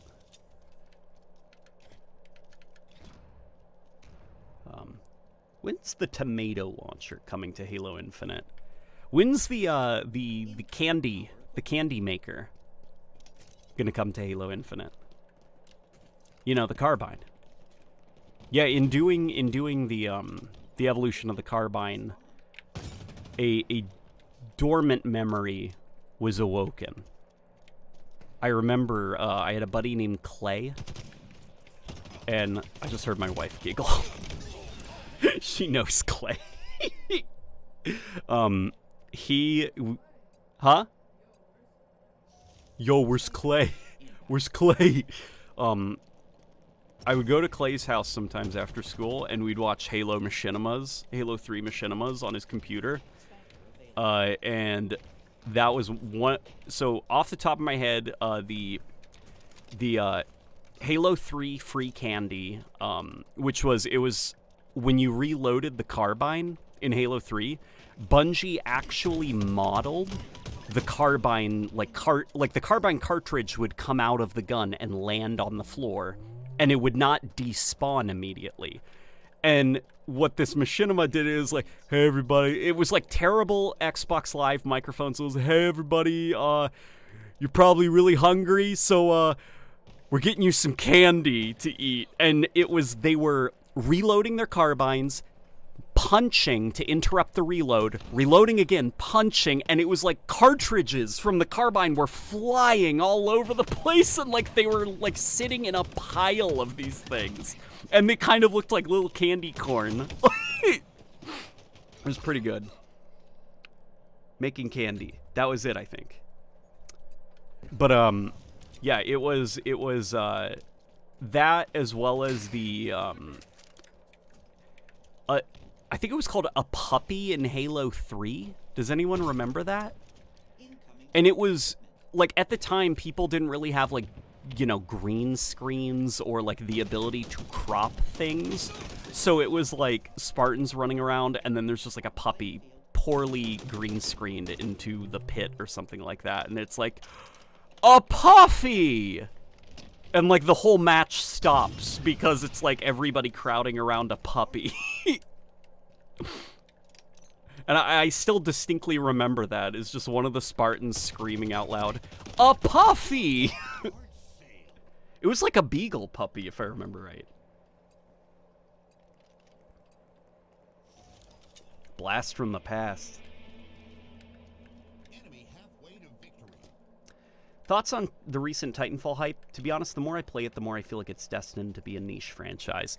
Yeah, that so here's the thing about Titanfall, and this is as someone who was good at Titanfall back when it came out and really likes Titanfall. Titanfall 2 is not very new player friendly, and in fact, as more time goes on, it's even harder to get into that game because of how good players have gotten. It's a bit like classic Halo games. You know, like Halo 2 is borderline impenetrable because of how good those legacy players have gotten at map control in Halo 2. Titanfall 2 is just really hard to get into now. Rebecca and I tried playing it. Granted, she was pretty sick at the time, but the only mode we could play and have a decent time in was the Horde mode.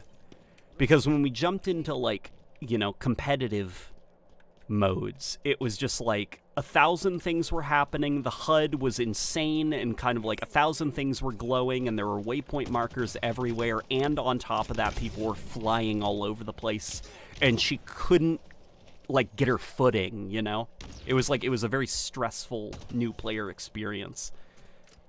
And it's interesting because one of the Apex Legends developers actually said on X, formerly known as Twitter a while ago, that the thing about enhanced mobility games is they're a bit like candy, where it's like people like candy because it gives them that rush. It makes them go crazy. They get a sugar rush and they're bouncing off the walls and flying around.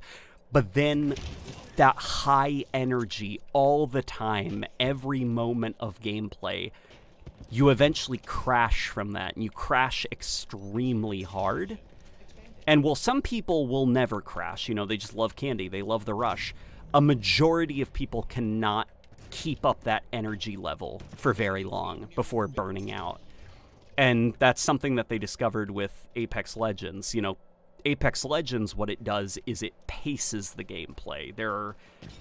A lot of the game is downtime, and then there's the high-intensity moments of when you find another squad, you know, and gunfights everywhere, high energy, but then you come down from it, and you have, like, a moment to kind of breathe and catch your breath. And that's why, at the end of the day, Apex Legends was more successful than Titanfall.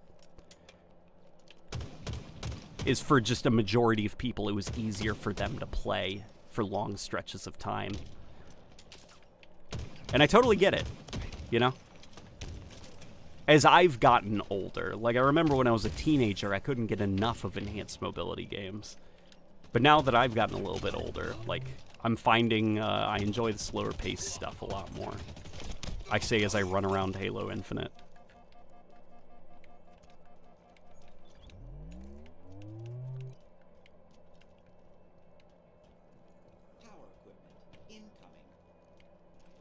Quake Champions, I'd argue, is more welcoming due to the champion abilities. The champion abilities were definitely an attempt to make Quake more palatable for people, but I think ultimately Quake Champions is in the similar vein where it's just like, it's too much. It's too fast, too crazy, too quick. Like, gameplay, every second of the gameplay, you have to be hyper-focused. And that just doesn't appeal to a majority of people. And that's not a problem, by the way. That's not a fault of the game, okay? It's more so a fault, I think, with the executives that greenlight the projects, give them crazy huge budgets, and demand that they be the next Fortnite or the next Call of Duty or something. What I think actually, you know, franchises like Titanfall would probably benefit from is lower budgets. Like, yeah, Titanfall 2 is like 100 years old now. But does it need, like, a crazy, spicy new game engine? Probably not. Like, keep the graphics the same, use the same game engine, you know, probably, like, work on, like, anti-cheat and stuff like that, but make a modestly budgeted, small team follow-up, a Titanfall 3 that runs in the same game engine, isn't really a big leap graphically, but makes, you know, changes that appeals to the core Titanfall player base. I think, like, some of these franchises, the biggest problem with them isn't that they're not they're not easy for newcomers to pick up. I think the problem is that they demand that they become this big, widely appealing game, when in reality, I think that they would be best served as niche titles.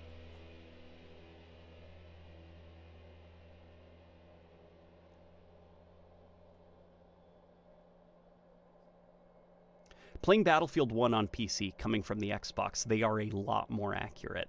Yeah, well, that's all a reality of the Battlefield franchise. Before Battlefield 2042 just decided to make every gun a laser beam with no recoil, the PC player base for Battlefield, they're very sweaty. Very sweaty.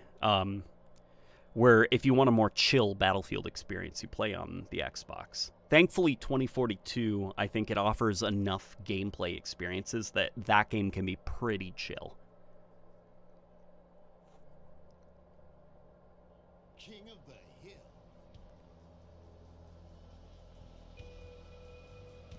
That is an issue that plagues Halo 2, especially for me in Halo 3, since I didn't get to play Halo 3 multiplayer because my family didn't have internet.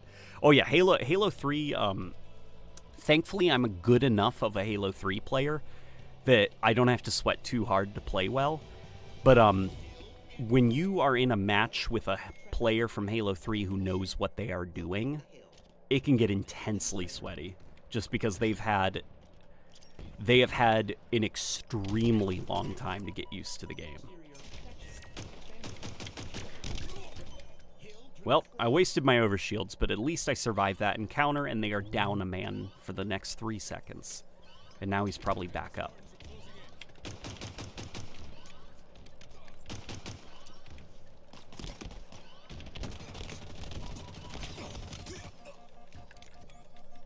And you know, that is part of the metric also that dictated why 343 ditched a lot of Halo 5's enhanced mobility. I know that there's kind of like this this odd renaissance for Halo 5. A lot of people saying that Halo Infinite would be more popular if it played more like Halo 5.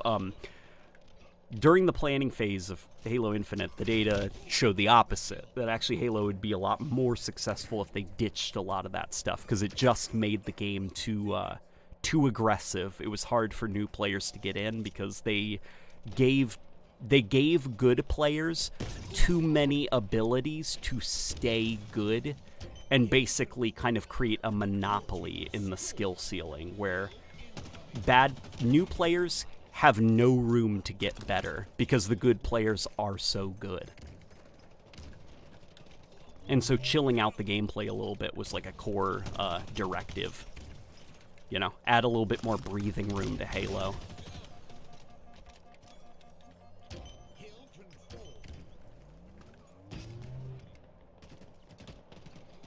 Are you on PC? No, I'm on Xbox Series S. I heard the wife giggle behind me. Enemy team took the hill. I just like Halo 5's interface sounds. The headshot sound effect was great. The Halo 5 headshot sound was great, but dude, Halo Infinite's one is pretty good too.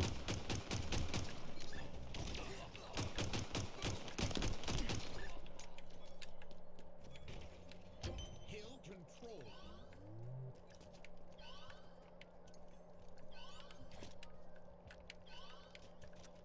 Armored Core 6 is my personal Game of the Year pick. Only negative about the game for me is that day one balance was terrible. I actually haven't gotten a chance to play Armored Core 6. Hey, if anyone wants to gift it to me, I'd love to give it a try. That's a game that I really want to play someday. But currently, probably my Game of the Year. My Game of the Year so far might be Starfield. Either Starfield or maybe like Tears of the Kingdom. Hill ready.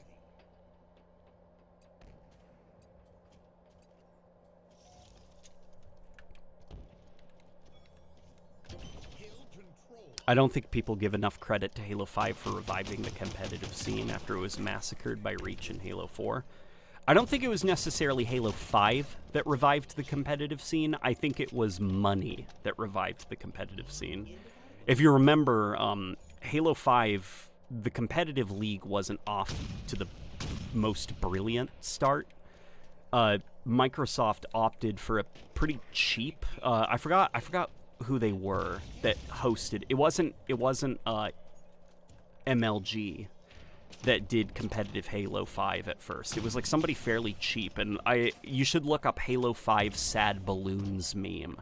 It was pretty embarrassing. Like the revenue were like these awful tents that everyone was like shuffled into, and there were like the ultimate display of how bad the production value was for the HCS events under that like awful esports league was the sad balloon pictures, where it was like the ultimate HCS match, here we go, Halo 5 competitive, and it's just like this rundown tent and some balloons that are like losing air.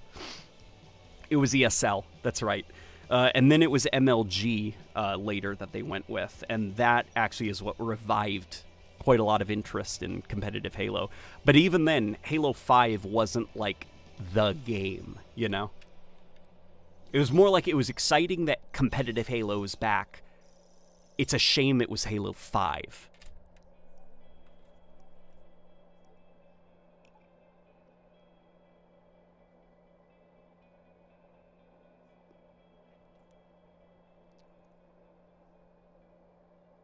I wonder how a more diegetic headshot sound would feel in a game like Infinite. Maybe the sound of the enemy Spartan's visor crackling.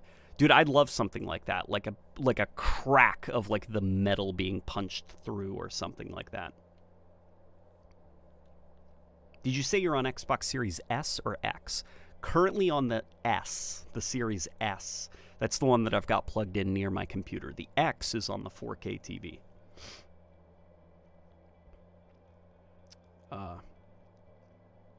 Thoughts on the Legend of Zelda live-action movie announcement? Dude, I hope Link doesn't talk, but he's gonna. He's gonna have to talk. And the fact it's Sony Pictures makes me worried. But then again, Sony Pictures, they're notorious for bad movies and even worse video game adaptations. They did the Tom Holland Uncharted movie. But on the other hand, they did Miles Morales pretty good.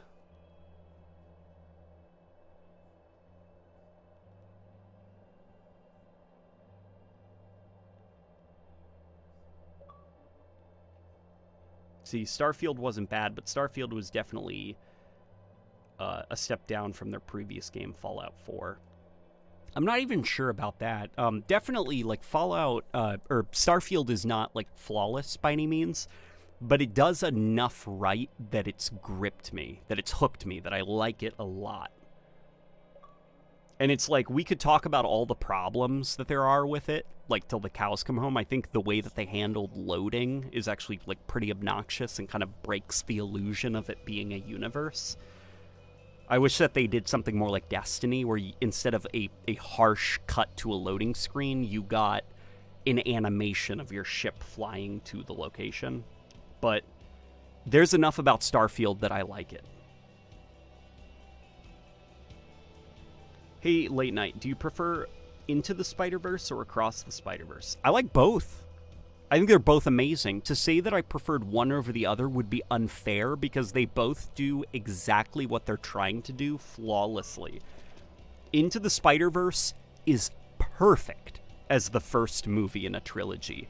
Across the Spider-Verse is perfect as the middle movie in a trilogy and sets up the ending flawlessly. Like, it's just... I can't say that I prefer one over the other. They're both perfect. Very good movies. Very excited to see what happens to Miles. And apparently in the new Spider-Man games, at the end of the new Spider-Man game... No, you know what? We're not gonna... There's probably people who have not played it. I was about to spoil stuff. Nothing serious, just... I love Miles as a good character.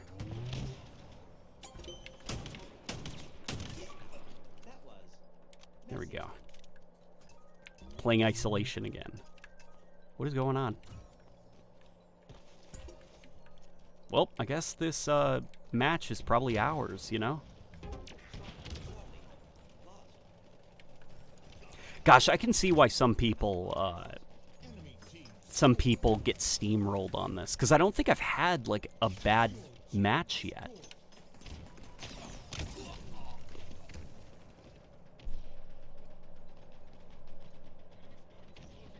The Across cliffhanger rubs me the wrong way. Across the Spider-Verse earns its cliffhanger. Like, cliffhangers, especially for the middle chapter of a trilogy, I think totally makes sense. And I think ultimately, the story that was being told with Miles was very satisfying.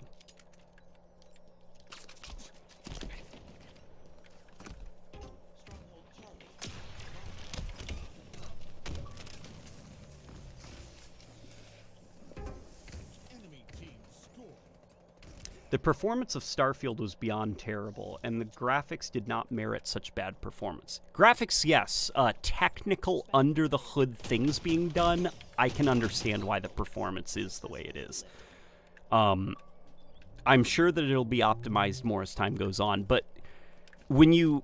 So, in Starfield, like, think about, like, in a single room how many dynamic objects there are. Each of those objects has its own weight properties and materials. Like, is it going to be bouncy? Is it going to be like a little bit slippery? Like, and that's just for a single room. Now picture like the town you're in. Now stretch from there to the entire world you're on. Now from that world, think about all the other open worlds, and think about on top of that the AI that are pathfinding around, interacting with dynamic objects, moving about. Also think about how the worlds save objects you put down. So if you drop like a bottle of water on this planet and then leave, hit a loading screen, leave. Like, if you come back, that bottle of water is still there, you know? So it's like there is a lot of complex stuff that the game is keeping track of and simulating. What you're getting is simulation. That's why, for Xbox, the game runs at 30 FPS. Simply making the graphics worse was not going to make the game magically hit 60 FPS, because that's not why the game needed the 30 FPS target for consoles. It needed that because it needed a lot of headroom to do the calculations for the world simulation.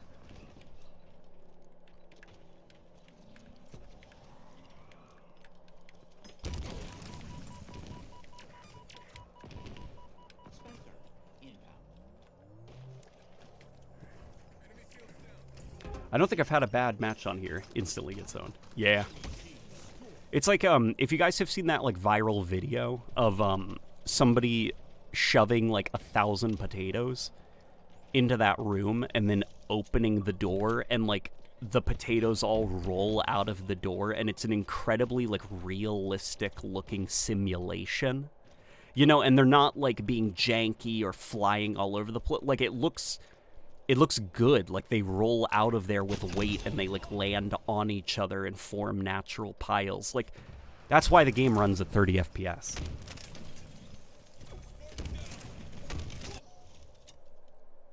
Starfield has some cool physics going on. It does.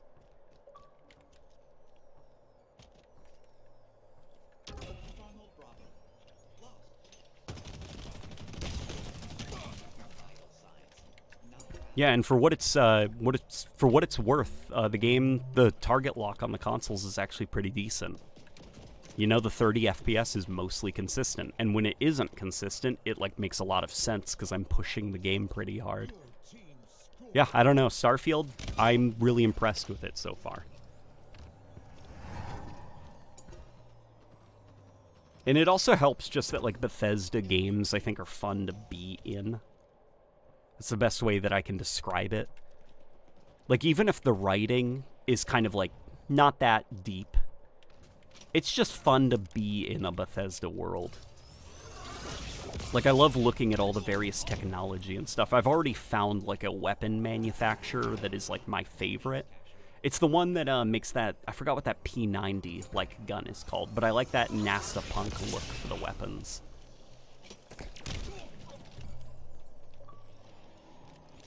Late night, will we get a Halo Wars 3 or a Half-Life 3 first? Easily a Half-Life 3.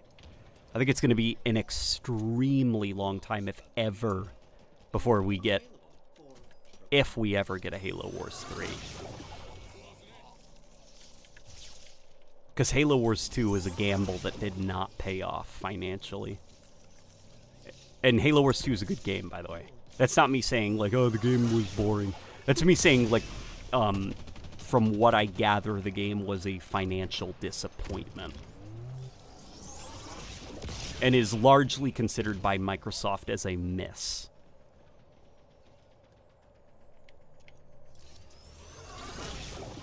Starfield's art style is one of the things putting me off from it. That's interesting, because the art style is the thing that made me interested in it.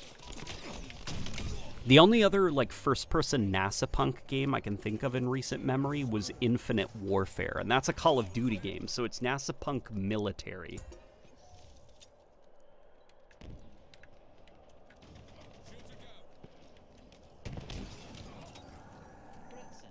Starfield's base building was also way worse than Fallout 4 and Fallout 76. That's okay. I'm not building bases in Starfield. I'm flying a ship.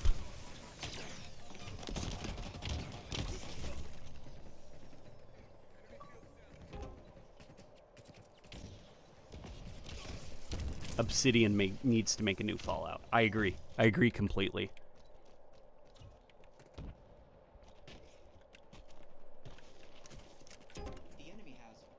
Though, to be fair, it would be a very different Obsidian. Because the Obsidian that made the Outer Worlds, I think it's called, they're very different from the guys that made New Vegas. And I think it reflects, because the Outer Worlds, it's more like, the best way I describe it is, it's like Diet Fallout 3, I guess. It's Fallout 3 on a much smaller scale. Because it's still, at the end of the day, a lot of your choices are kind of binary.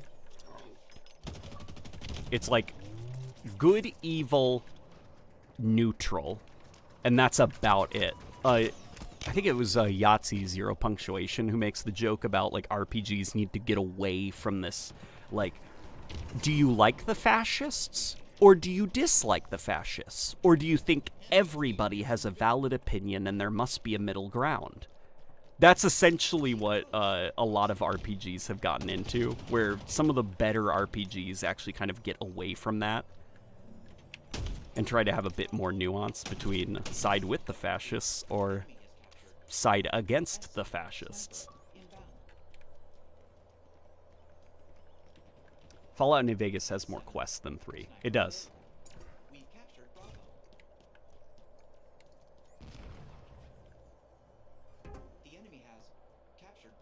I still need to play the Outer Worlds. It's pretty okay. It just didn't hook me, you know, the way New Vegas did. Because, you can definitely tell that they were probably trying to appeal to a broader demographic of players with that game. So it does binary up a lot of your decision-making. There's a lot less complexity in the storyline.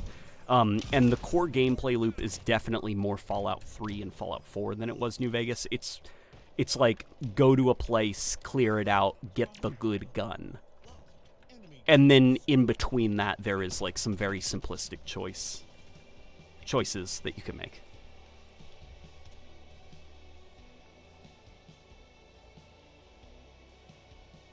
This is why I like Disco Elysium. Yeah. Exactly what I was thinking of, actually. Disco Elysium is like an awesome, awesome example of how much deeper things can get.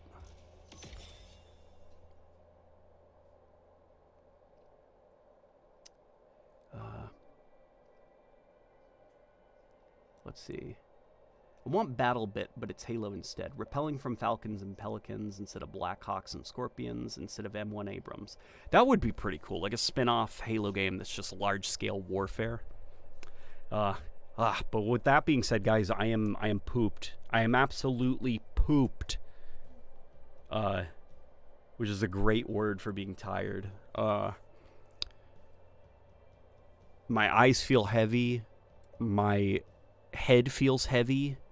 And I am just so pooped. So with that, I will end the stream, and thank you all for joining. This was a lot of fun, guys. And I have some thoughts, actually, on the playlist, and I'm probably going to make a video about it tomorrow. So, all right, guys, take care.